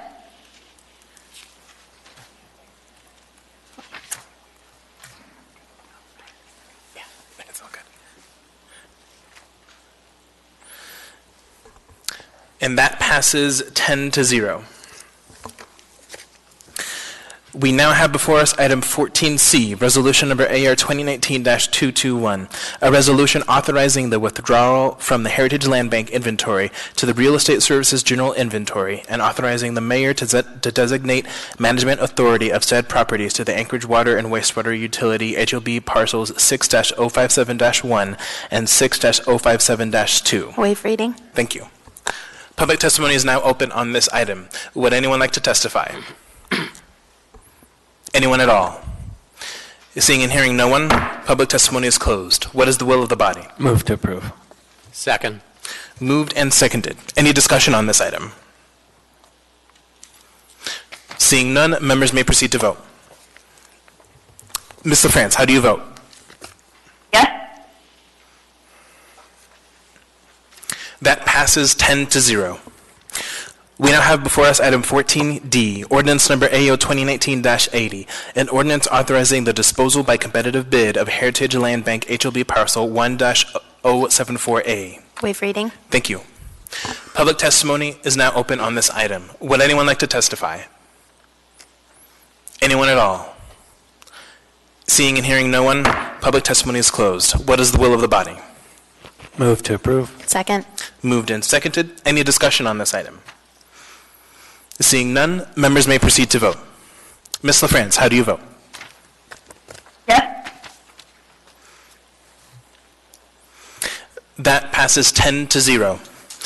We now have before us item 14E, ordinance number AO 2019-83, an ordinance authorizing the disposal of units 1 through 36 of the Spenard Road parking condominiums. Waive reading. Thank you. Mr. Weddleton. I'd like to declare a conflict. I'm financially benefited by this. Thank you, Mr. Weddleton. Based on the findings at the last meeting, I'm going to make the same declaration that you do have a conflict. Don't go far.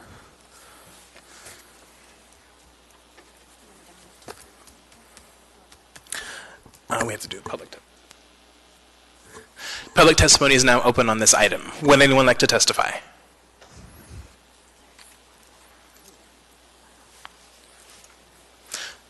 Welcome. Hi. name is Jeff Ramph. I'm the owner of the building 2263 Spenard, just south of that parking structure. We had 5 parking spots that were in front of the building prior to my purchasing of it, and the city had proposed another 5 that we would assume ownership through the condominium arrangement that they made, and I'm just here to testify that we are definitely in favor of this lot and this arrangement. Thank you for your testimony. Would anyone else like to testify on this item? Anyone at all? Seeing and hearing no one, public testimony is closed. What is the will of the body? Move to approve. Second. Moved and seconded. Any discussion on this item? Ms. Quinn Davidson. Thank you, Mr. Chair. I was just wondering if someone from the administration could just explain, just sort of run through a summary of this. I mean, I did read the packet, but.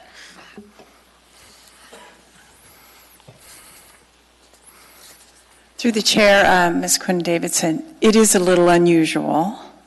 As we looked at, we knew we were going to get a public parking lot because we had to accommodate those property owners who lost the parking reserve that was adjacent and in front of their properties. Now, those were public parking spaces. So we knew that we would accommodate that by creating a public parking lot. But in order to avoid the municipality from being burdened in perpetuity from maintaining a public parking lot, and by the way, we don't have very many. We only have 3. This would have been a 4th one. And to be able to give the opportunity to those property owners to be able to use those parking spaces for the required parking space requirement for the use of their property. This will allow them to actually own those spaces. They can lease them, they can sell them, but once they're in ownership, they can put up actual reserved parking space signs 24/7, only for their business, and they will be, they would go and be accounted for as part of their parking requirement. And then those that do not intend to or don't choose to take ownership, it becomes public parking, but it is managed and paid for through condo dues rather than the municipality paying it. We would pay condo dues like we do leases, but it really gave the advantage to the property owners. So a little unusual. I'm not sure there's another one in the state of Alaska, to be frank. So, thank you. Mm-hmm. Thank you, Ms. Quinn Davidson. Any other comments on this item? Seeing none, members may proceed to vote. Ms. LaFrance, how do you vote? Yes.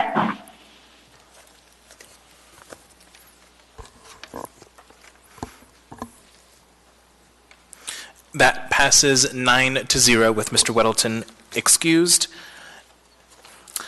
We now have before us item 14F, resolution number AR 2019-219, a resolution appropriating an amount of $1,028,695 of police and fire retiree COPS debt service funds, fund balance for 2019 debt service payments, an amount of $1,250 of contributions from the Anchorage Fire and Anchorage Police Departments for 2019 agent fees, all within the police, fire, and retiree COPS debt service fund. Waive reading. Thank you. Public testimony is now open on this item. Would anyone like to testify? Anyone at all? Seeing and hearing no one, public testimony is closed. What is the will of the body? Move to approve. Second. Moved and seconded. Any discussion on this item? Seeing none, members may proceed to vote. Ms. LaFrance, how do you vote? Yes. That passes 10-0. We now have before us item 14G, ordinance number AO 2019-81, an ordinance for the Anchorage Municipal Assembly, amending Anchorage Municipal Code, section 21.09.040F.3 and 21.09.040F.8 to include a district-specific standard allowing properties that have existing federal patents to mineral estate and or valid state and federal mining claims to continue operations under the existing federal and state regulations in the GOS and GDR districts. Public testimony is now open on this item. Would anyone like to testify?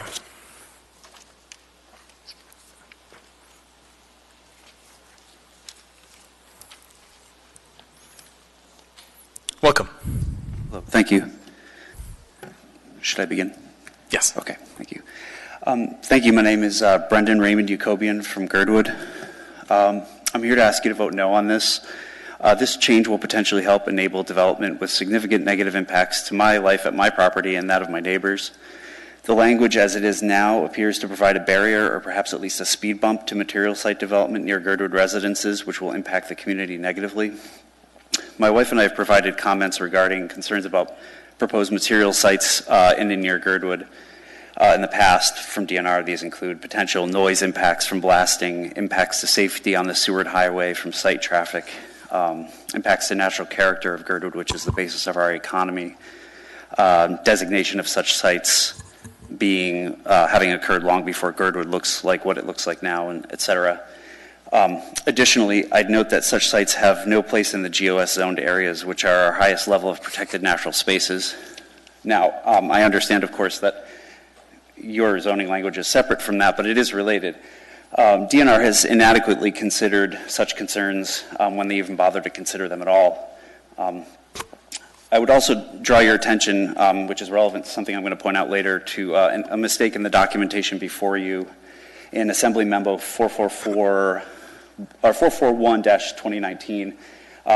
There are actually significant private economic impacts from this. First, to the millions of dollars of homeowner value potentially in the areas adjacent to GOS zoned lands, and second, economic development of material sites could generate, for example, for just one site at the Kern site, about $1 million, and that's noted in a recent final decision by the DNR. I've heard two reasons that this proposal should pass, and I think both aren't good arguments. The first is that the state could sue if you don't change code. I don't think that considers the full calculus here, though, such as the impacts to the quality of life and property values of people in Girdwood adjacent to and who use the GOS lands. In the upper timberline area alone, there are millions of dollars of property value, residential property value. This has been described as a zoning language drafting error or an oversight. Well, I can tell you that I looked at the zoning language when I decided on which lot to buy, and not having development like this near me is a primary consideration for my choice of my parcel, which is one of the closest to these possible sites. And I doubt I'm the only one who considered qualities of adjacent lands, such as those embodied in zoning language, when considering where to live. The second is that non-conforming rights could be obtained without code changes. To the extent that that would involve additional public process, I would actually say that's a good thing, because DNR doesn't seem to liken too much to that, to public concerns about impacts to communities near these sites. So I think that's another good reason to actually leave the language as it is. So I'd ask you just to please not pass on this. In conclusion, I'd just say it's an opportunity for you to leverage something to stand up for the community concerns and for quality of life on these lands. So please vote no. Thank you for your testimony. Thank you. Would anyone else like to testify on this item?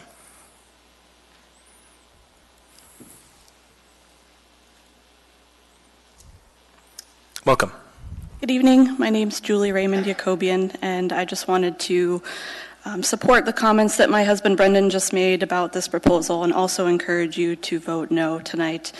As he mentioned, we took the current zoning into consideration when we purchased our property, and I feel like a lot of people in our neighborhood in the surrounding area value the same things that we do about our property and where it is, and that includes not having these kinds of material development sites nearby. So thank you, and ask you to please vote no. Thank you. I have a question for you. Mr. Weddleton. Hi. When did you guys buy your property? 4 or 5 years ago. Okay, all right, thanks. Yeah. Thank you. Would anyone else like to testify on this item? Anyone at all? Seeing and hearing no one, public testimony is closed. What is the will of the body? Move to approve.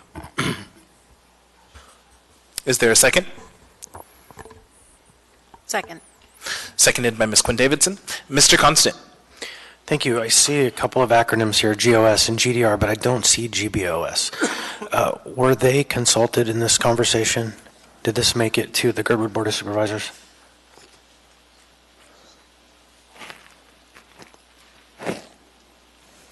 Perhaps we could invite Board Member Edgington to answer that. Is that possible? Yeah.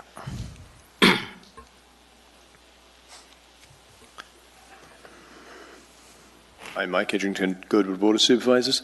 Yes, we did consider it. The way it was presented to us was there really is no alternative. This is something that the federal plats have to be respected, and there was a more or less a drafting error being corrected. I think in general people were very uncomfortable with it, and I think even our letter of non-objection actually has a paragraph in there saying that we haven't had great experience of the public process from DNR in the past, and we have concerns over that in the future.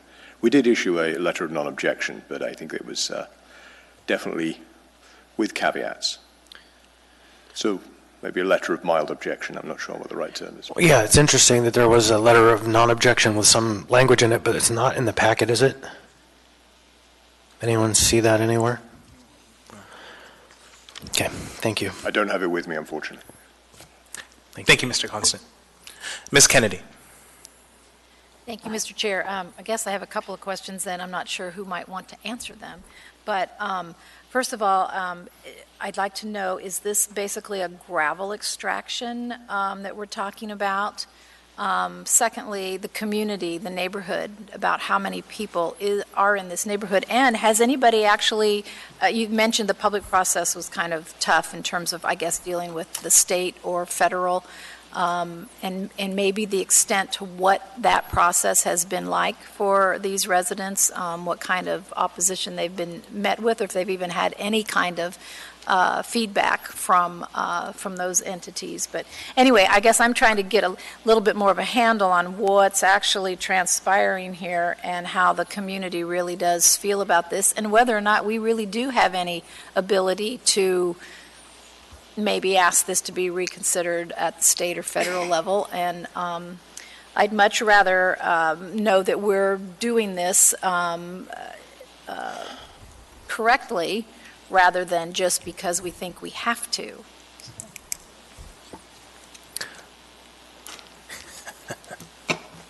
Through the chair, I am somewhat unhappy to report that the experts on this are Chris Schutte and Michelle McNulty, both of whom we have lost to vacation schedules. I'll say the way it was presented to us was much as it was described earlier, that there were some prior existing valid mineral rights that were held by federal patents, that they had been zoned out of compliance by oversight, and that this was a technical correction. But beyond that, I think if the Assembly wishes to get more information, we would not be opposed to holding this over to another meeting and waiting for the true subject matter experts to join us. Thank you.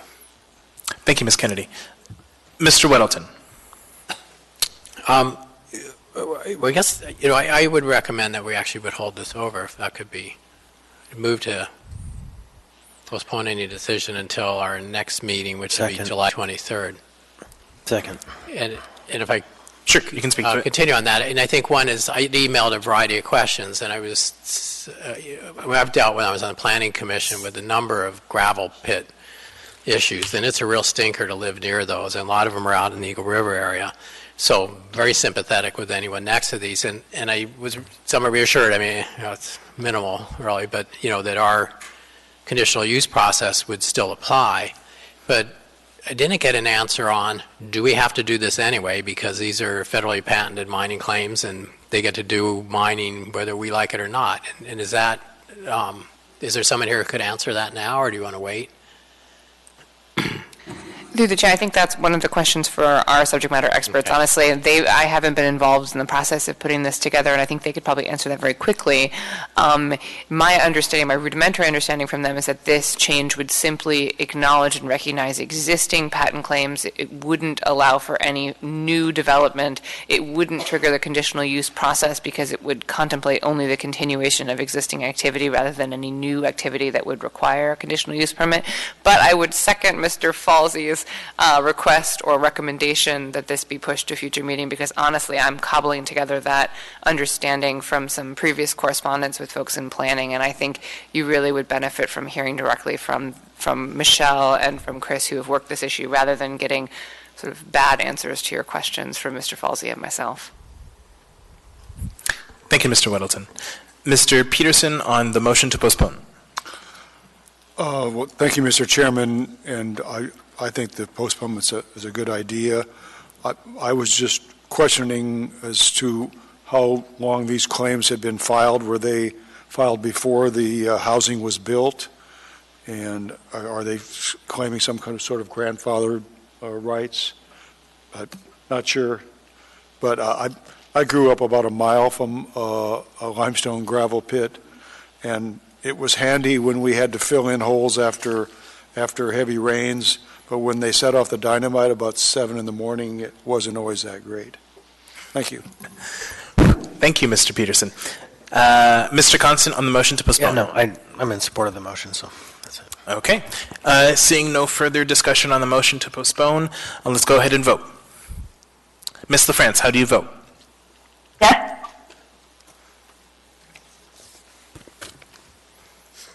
So that item will be postponed to the meeting of July 23rd. We now have before us item 14H, resolution number AR 2019-226, a resolution of the Anchorage Municipal Assembly approving a marijuana license and special land use permit for AK Slow Burn Cannabis Outlet LLC, a marijuana retail sales establishment with license number M11731, doing business as AK Slow Burn Cannabis Outlet. Waive reading. Thank you. Public testimony is now open on this item. Would anyone like to testify? Anyone at all? Seeing and hearing no one, public testimony is closed. What is the will of the body? Move to approve. Second.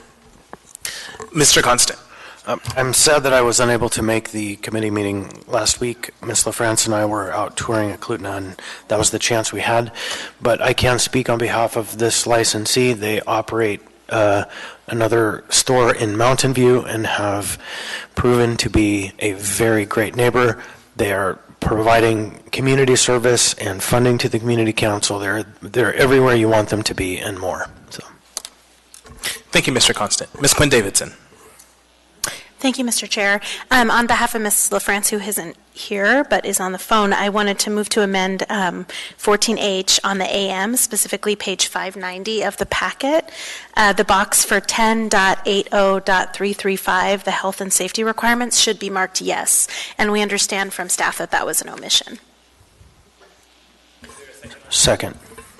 There's a second on that amendment from Mr. Constant, and that was to check the box. Any discussion on that amendment?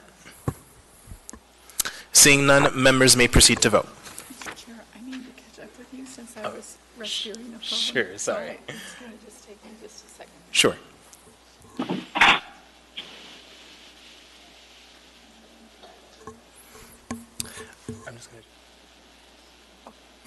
Is anyone opposed to that amendment to check the box? Seeing none, the box is checked.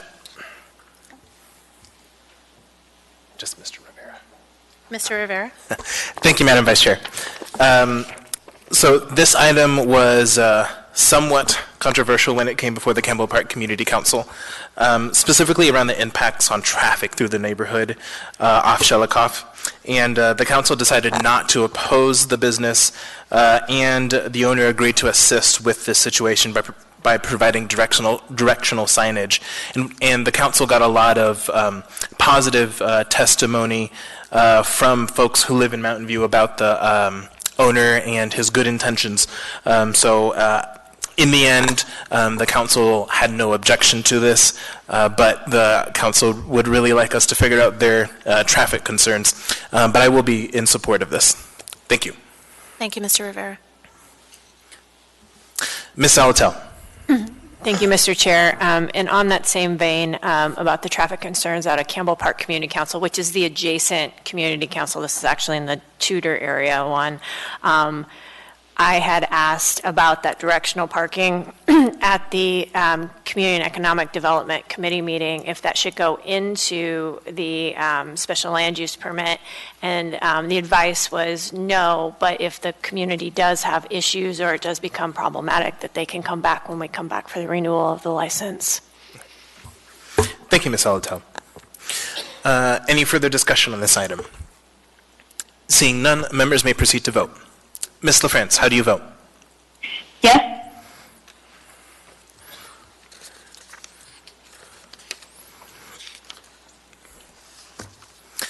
That item passes 10-0. We now have before us item 14I, resolution number AR 2019-227. A resolution of the Anchorage Municipal Assembly approving a marijuana license and special land use permit for 420 Enterprises, LLC, a marijuana retail sales establishment with license number M19624, doing business as Studio 420 AK. Waive reading. Thank you. Public testimony is now open on this item. Would anyone like to testify? Anyone at all? Seeing and hearing no one, public testimony is closed. What is the will of the body? Move to postpone until July 23rd. Second. Crystal can have that. Moved and seconded. Do you want to speak to that, Mr. Weddleton or Ms. Kennedy? Sorry, I guess you were there. I jumped the gun. Designated. Yes, thank you, Mr. Chair. This is an application that's not quite complete. There was another component to this that needed to be filled out and finished by the applicant. So we are awaiting for that particular document to be gathered, and we will need to postpone.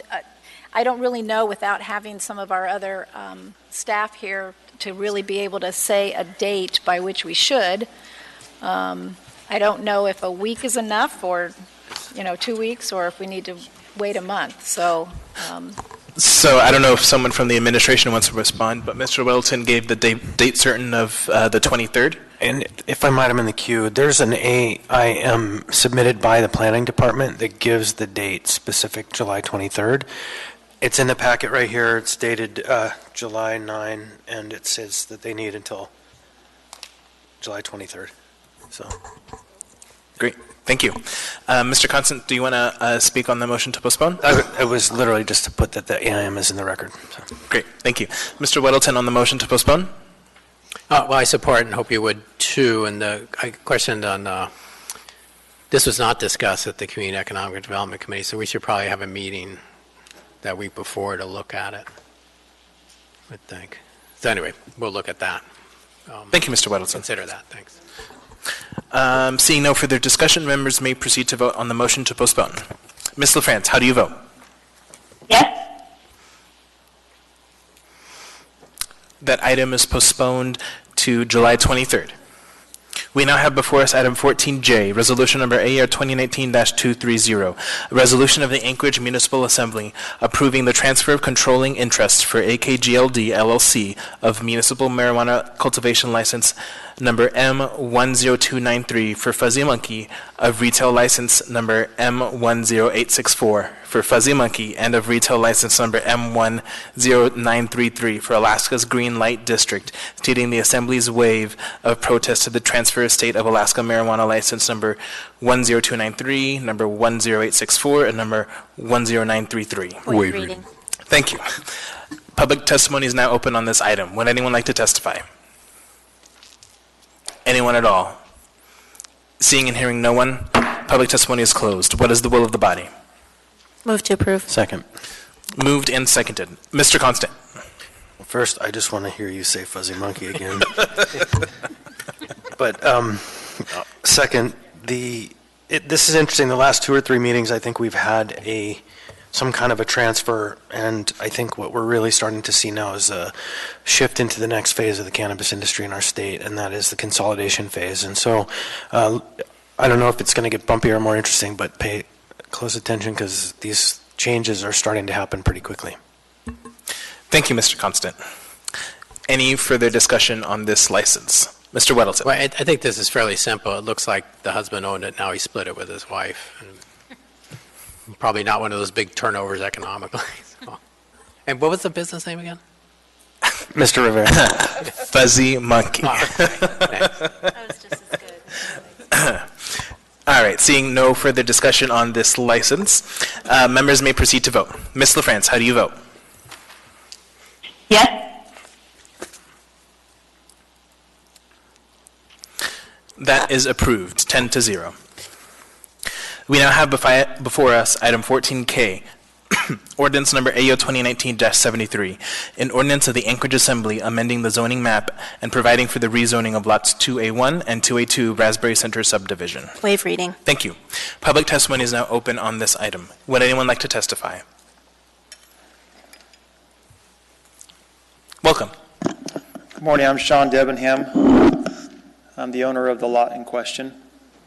It's good to be with you here tonight. I'm requesting basically a 15-foot height increase for these two particular lots on Northwood Street with the intent eventually to hopefully put some multifamily housing there. We own the other 2 acres that's directly south of these two particular lots. And a few years ago, we put a multifamily development on those as well. And the height for those multifamily dwellings are about 40 feet. So we're just basically asking to be able to do the same thing that we did on the adjacent lots. That's all I have, if there's any questions. There appear to be none. Oh, Mr. Constant. No, I just say I'm glad to have you back before us.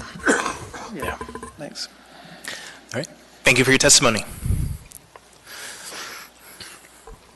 Would anyone else like to testify on this item? Anyone at all? Seeing and hearing no one, public testimony is closed. What is the will of the body? Move to approve the S version. The S version. Moved and seconded. Any discussion from the body? Seeing none, members may proceed to vote. Ms. LaFrance, how do you vote? Yes.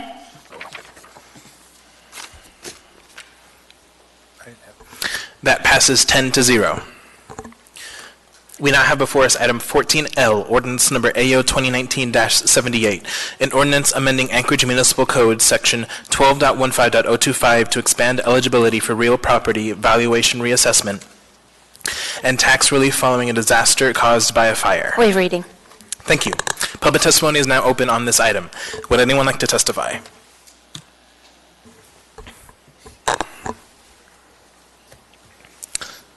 Welcome.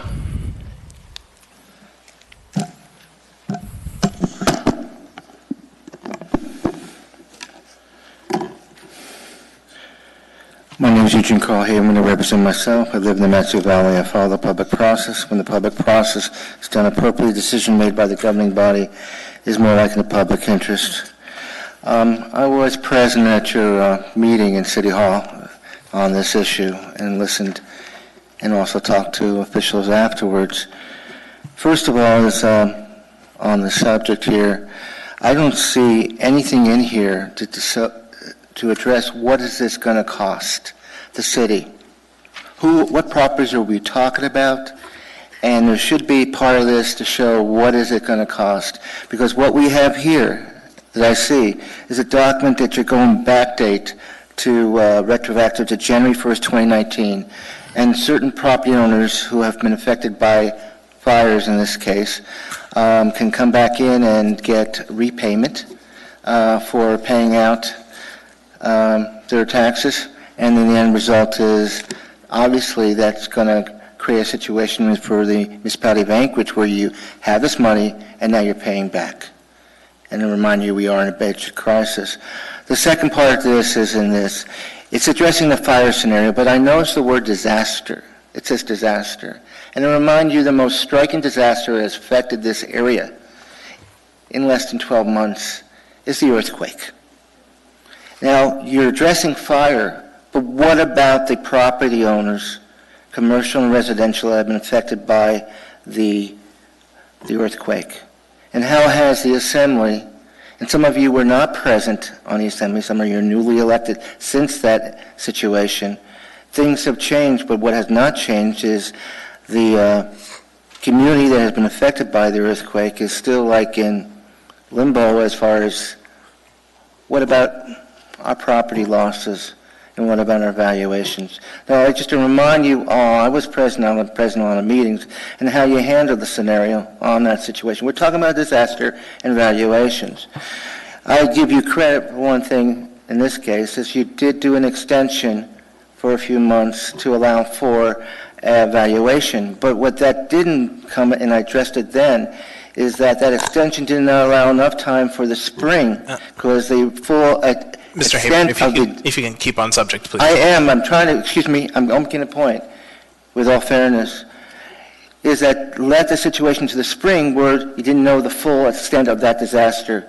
So what I'm getting here is you're dealing with the word disaster, with all respect. You do not identify the revenue losses the city is going to have to, you do not identify the property owners or who we're talking about. Obviously, this came from somewhere, and who's pushing this thing. You have a representative, and we should have all that transparency here out in the open. Your time is up. Thank you. Thank you. Any questions? There appear to be none. Thank you for your testimony. For the record, I was on topic. Would anyone else like to testify on this item? Anyone at all? Seeing and hearing no one, public testimony is closed. What is the will of the body? Move to approve. Second. Moved and seconded. Mr. Constant. Thank you. A couple notes. Interestingly, back after the earthquake, Mr. Croft and I sat at length with the members of the administration on the 7th and 8th floor in discussions about what would happen if we did create kind of a tax exemption or this kind of a process for earthquake damage. And Mr. Croft, I don't want to speak for him, but there was a unanimous decision to walk away from that as a high risk to the municipality for a number of reasons. And so it certainly was contemplated, there were items drafted, and we moved backward from that. But I did have a couple of questions for Mr. Slivka from our previous meeting. We briefly had a discussion about the possibility of recapture. Was there any thought, at the end of the fiscal year, if the repairs are done, as we've seen in certain incidents, that the repairs were done early, we've relieved their taxes, is there a way for us to recapture that tax revenue? And if not, is that something we could build into this? Through the chair, I know I'm not Mr. Slivka, but I'm going to interject because it's actually a legal question. Unfortunately, the state law that creates this taxing structure doesn't allow for setting another reassessment date prior to the end of the calendar year. Enabling state law in Title 29 says assessments are completed as of January 1 unless certain specified exemptions delineated in state law are present. One of those exceptions is this disaster relief tax abatement, which specifically in state law says it will be in place for the remainder of the year. So the way the state rubric operates that we're basically adopting through our local enabling legislation, or through our local legislation, only allows us to dial back taxes and then dial them back up as of January 1 of the next year. It doesn't give us the opportunity to put another reassessment into it. And for that person who just happens to have a hotel burn in January and they're rebuilt by August, the way the state enabling law works, they get a pass until January 1 and then we dial their taxes back up. So it's just part of the calculus you have to take into account when deciding whether or not you support this. Thank you. Mr. Rivera. Thank you, Madam Vice Chair. So over the last winter, there were several significant fires that caused total losses for at least 3 businesses, all of which are in Ms. Delatel's and I's district. What this ordinance does, and it's very simple, it just adds in all different types of property in our current code, disaster tax relief for fires, and it treats all different types of properties the same. Specific to some of the testimony that we got to this item, the C in this designates for FY19 the loss there in revenue. So that's $123,569. And in the detail of the C, it specifically talks about 3 different establishments, the Marriott Courtyard, Yakitori Sushi, and the Sea Galley. And as I stated in the record before, the Marriott Courtyard approached me privately, and then they came and spoke at a public appearance request, which instigated the creation of this ordinance. Again, I think what this does, and this isn't revolutionary, other cities in Alaska do this, it puts all different types of property in that disaster tax relief specifically for fires. That is it. Thank you, Madam Vice Chair. Just a quick point of information. Thank you, Mr. Rivera. Mr. Constant. Just for those who don't know, a C is a statement of economic effect. So it's a bit of lingo, but. Thank you. Yeah, Mr. Dyson would be reminding me don't use acronyms. Mr. Weddleton. Thanks. When I support this, I think it's simply fair. I mean, we offer it for residential to not offer it business seems odd, but I am a little worried about probably the whole process in general. And I never really got a clear understanding of tax pact impact, and I just worry, suppose it was more than, I mean, it's difficult to pull any money out of our budget, but suppose it was something large, we had a big fire in the hillside or something, or the one we just had swept through a neighborhood, and suppose we had $10 million taken off the tax roll, $5 million, then our next year, not only do we lose $5 million this year, but next year, does our tax cap drop by $5 million? So we get, assuming it's not all rebuilt, you know. Through the chair, my interpretation of Title 12 is that no, it doesn't, because Title 12 ties the tax cap to the amount of municipal taxes to be collected, which is set by resolution when the mill levy is fixed.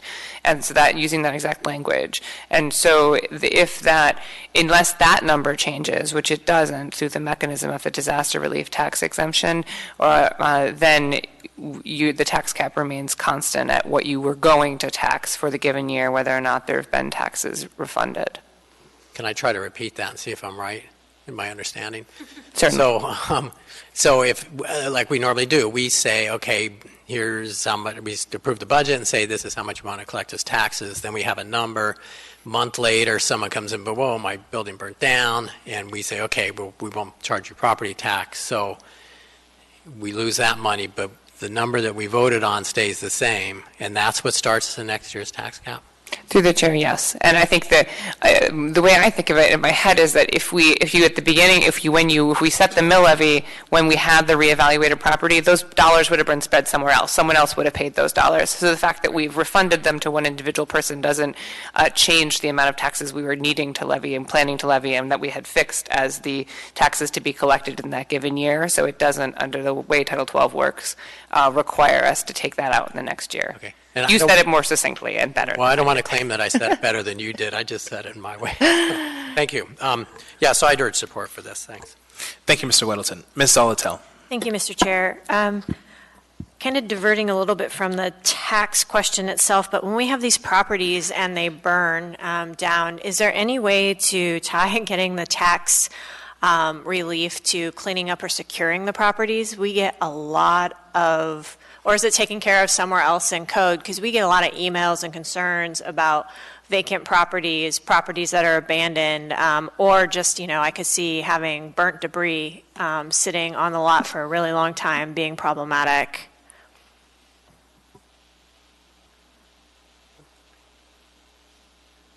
So through the chair, I don't think we have an off-the-shelf program to secure properties like these. I think that has always fallen on the property owners themselves. As I sit here now, I think the only occasion I am aware of when the municipality secured a property that was in a bad way was when we had the Janami Court standoff and we ended up destroying a property, and then we had to secure it when there was no responsible party there. I suppose that there is no reason why the Assembly or the administration couldn't create some kind of grant program, but that, as far as I know, does not exist in our statutes now. Through the chair, or are you asking if a condition of applying for this tax relief would be that you have secured your own property and we have confirmed that it's secured? Is that what you're asking? Yes. Is that possible? I think there's no reason we couldn't write that into code. As Mr. Falsey notes, there isn't something right now that I think would automatically require it. These properties would clearly come under the vacant and abandoned properties ordinance eventually, but vacant and abandoned properties, under code, a property isn't deemed vacant until it has been so for 180 days, which is considerably longer than, quite a long time for a property that's clearly vacant and burned down, and longer than they have to apply to this. I think the one question I would have would be the feasibility. I don't know if after a major fire, whether our existing secured, like the provisions we have in code for how a property is to be secured but it's vacant, would apply immediately. I have some practical questions, but I don't see why you couldn't legally state that as a condition, condition of applying for and being granted this type of tax relief is that you've demonstrated that the property is safe and secured. Thank you. Thank you, Ms. Zolotel. Mr. Dunbar. Thank you, Mr. Chair. I wanted to follow up a little bit more on John's questions, and I feel like we might have discussed this at a prior work session, but I want to refresh my memory. So this is $123,000. Well, first of all, where exactly is that coming from in terms of the fund? Perhaps it's on the C. And then if it was if it was a really significant sum, would it have to come from that same location? And my last question is, you know, after the earthquake, we approved emergency funds from an emergency fund that we maintain. Can you think of a situation where we might use those kind of, would emergency funds be available for this if we did have a large disaster where a large number of properties burned? I'll just stock the source of funds, that this would come out of the general fund. You know, that's where all the tax revenue comes in, so we would just be returning tax revenue out of the general fund. And to your question to the chair about the emergency fund, so creating an emergency fund, what you did after the earthquake is you passed an emergency ordinance appropriating funds, and the rationale for that was that those funds needed to be appropriated so quickly that it couldn't be done through the standard process in the fiscal year, but also that that emergency ordinance would allow you to recoup above the tax cap for those funds if they weren't recouped by FEMA. If there was a substantial fire event that you're like, that, you know, for instance, eliminated significant portions of Midtown and required the refund of an enormous amount of taxes, I don't see why you couldn't use the same mechanism and then tax above the cap the next year to attempt to balance the budget. Certainly possible legally. Can I ask a quick follow-up, Mr. Chair?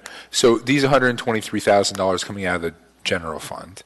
Now we, you know, as you know, every time we do a budget revision or we pass a budget, we get pretty deep in the weeds. You know, we talk about basically line by line in the budget. $123,000, how exactly are we going to absorb that? I mean, do you see any other programs having to be reduced by this, or is there some amount of fund balance or the equivalent of fund balance that will be used? Through the chair, if you look at, I think in this report, you got an estimate of revenue from the Treasurer's Department, and one of those line items was, in fact, where our estimation of real estate taxes, and those actually, it's a balancing act in terms of how much we assess for versus how much we collect versus how much gets changed relative to appeals. We are currently projecting that we're going to get in a little bit more, roughly $1 million more than we had thought we were going to do. And again, it's $1 million on $550 million. So yeah, in the whole scheme of things, you know, $120,000 is more or less a rounding error in terms of our estimation of what we're going to get for real estate taxes. Thank you, Mr. Slivka. Thank you, Mr. Chair. Thank you, Mr. Dunbar. Any further questions on this? Seeing none, members may proceed to vote. Ms. LaFrance, how do you vote? Yes.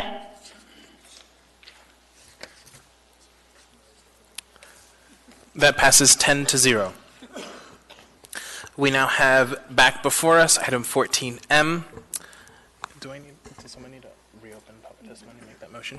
Do we have a motion to reopen the public testimony on this item? So moved. Second. Moved and seconded by Mr. Dunbar. Any opposition? Seeing none, public testimony on item 14N is reopened.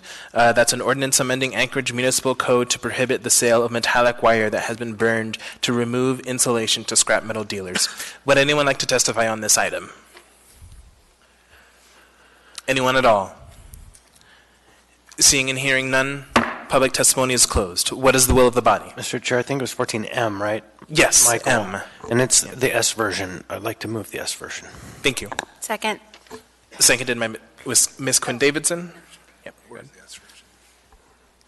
Any discussion on this item? Yeah, just briefly, Mr. Chair. Oh, I'll let Mr. Weddleton go first.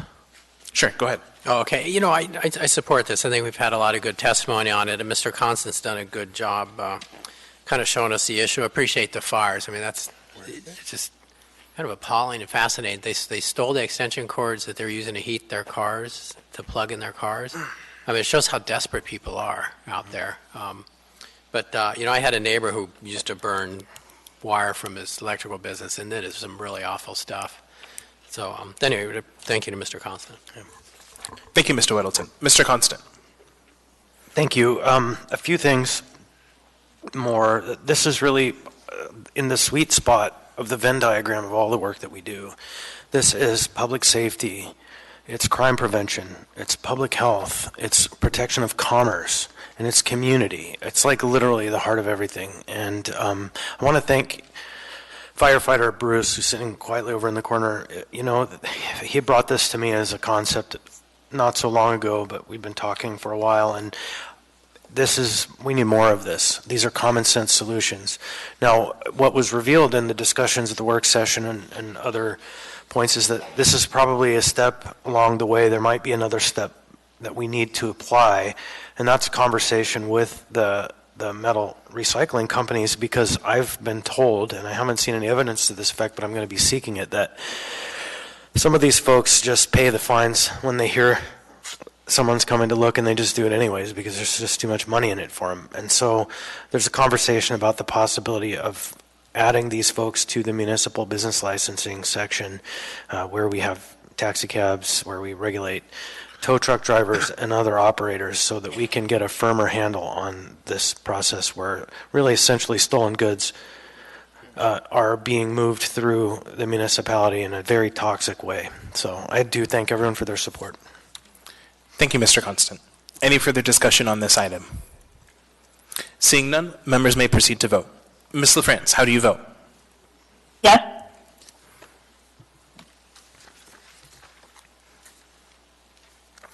That passes 10-0.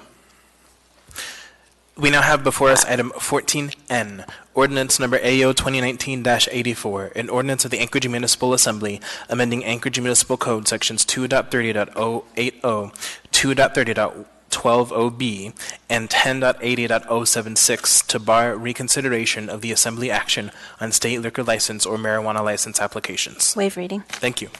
Public testimony is now open on this item. Would anyone like to testify? Anyone at all? Seeing and hearing no one, public testimony is closed. What is the will of the body? Move to approve. Second. Moved and seconded. Any discussion? Mr. Constant.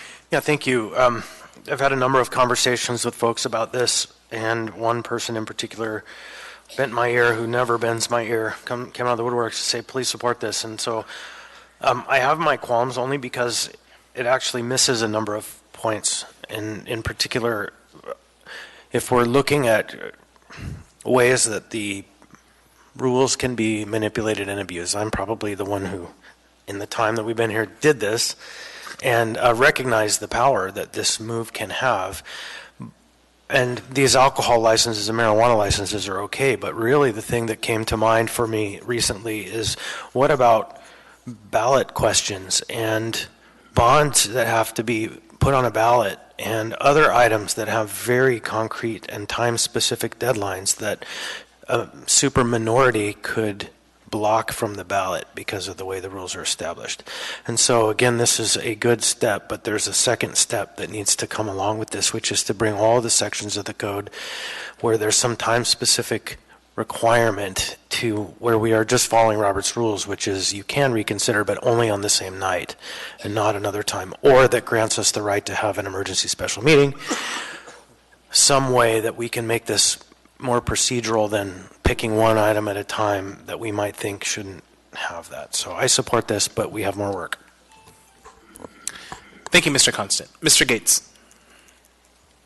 Thank you, Mr. Chair. I just wanted to mention, since Mr. Constant did, that this is a first step, and we do have a current project where we're drafting changes to other provisions in Title II about, to amend several aspects, but one of them is including the next step for this motion to reconsider issue with quasi-judicial actions, as well as other time-sensitive proposals like ballot propositions need to be passed to be on the ballot. So that's in the works at this time. Thank you, Mr. Gates. Any further discussion on this item? Seeing none, members may proceed to vote. Ms. LaFrance, how do you vote? Yes.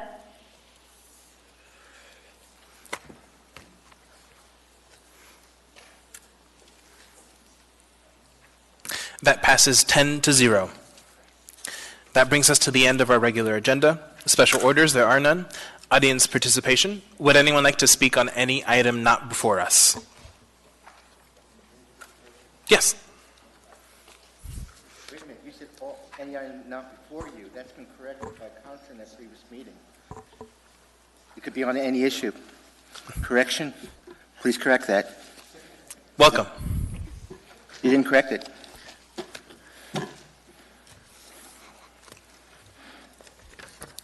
My name is Eugene Carl Haberman. I represent myself. I follow the public process. When the public process is done appropriately, the decision made by the governing body is more likely in the public interest.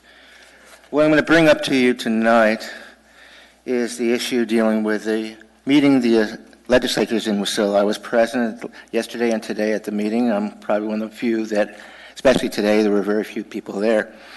At your last assembly meeting here in this room, I addressed in audience participation the situation that there's a roughly 50-year history of the public in initiatives saying it stays in Juneau. At one point they said we want to move to Willow, but then there was an initiative where they said on 2 occasions that before it's moved we need to approve the monies, the voters. So what you may not be aware of is these initiatives. The voters vote on these issues. But after 2 years, if they say one thing, the legislature comes in and has the right to change that, and that's what's happened here.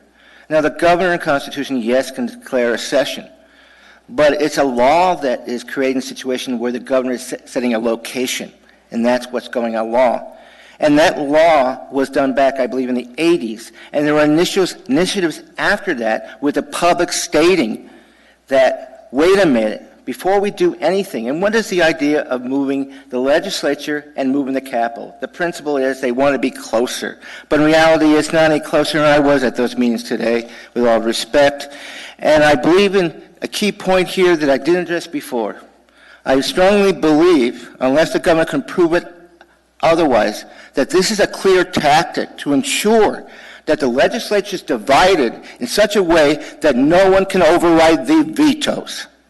That is what's going on. And is this the way we are running the state? We are in a state budget crisis. It's going on for a few years. Are the people going to be happy with this? Some are very happy with it being Wasilla right now. With all due respects, when the story really comes out about what really happened, those same people are going to say, what the heck? What did we do? And what we're doing right now is we're not bridging the community to discuss this serious budget crisis, including the legislature. And the last point in closing is the item that you had before the Assembly. I believe it was an addendum dealing with the resolution dealing with the veto. With all due respect, even the Borough Assembly allows the public to address it before you decide on it. And such legislation, such resolution should have had a fair chance for the public to address it before you decide on this major statement and what you think of what the governor should do and not do on the vetoes.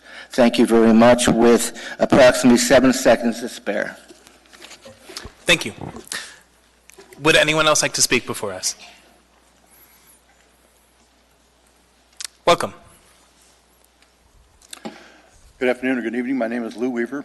I'm with AK Slowburn. And did I miss 14H? And yes. If I did, can I ask you to go back to it?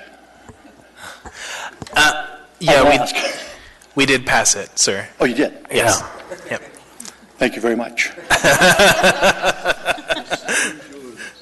That's funny. Would anyone else like to speak before us?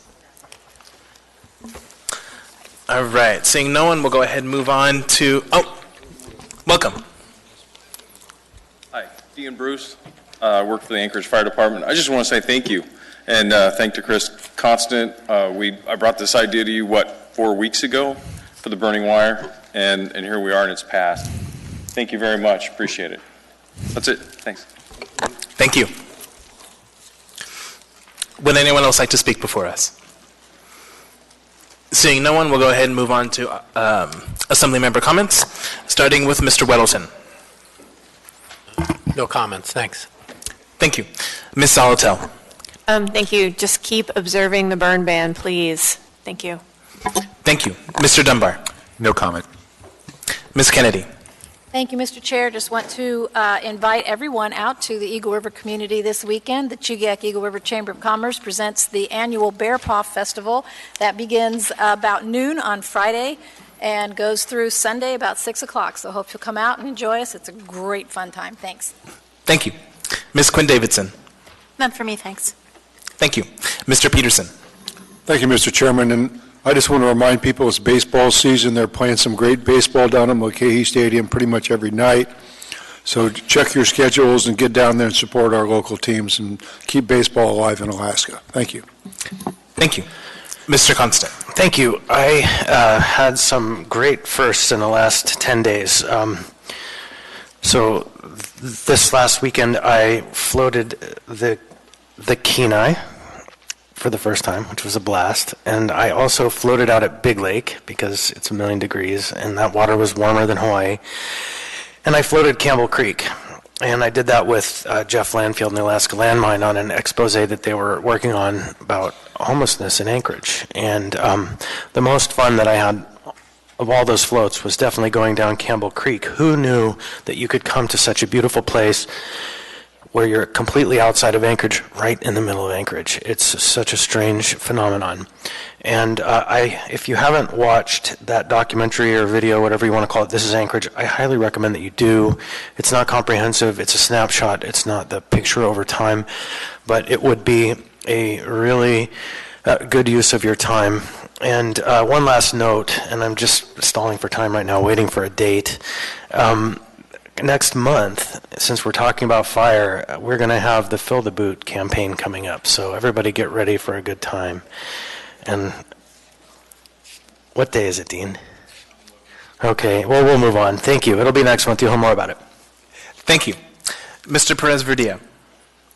Thank you, Mr. Chair. No comments tonight. Thanks. Thank you. Is there a motion to adjourn? So moved. Move to adjourn. All right. Oh, did you? Oh, yes. Apologies. Ms. LaFrance, do you have any Assembly member comments? Thank you, Mr. Chair. No comments. Thank you. We are adjourned.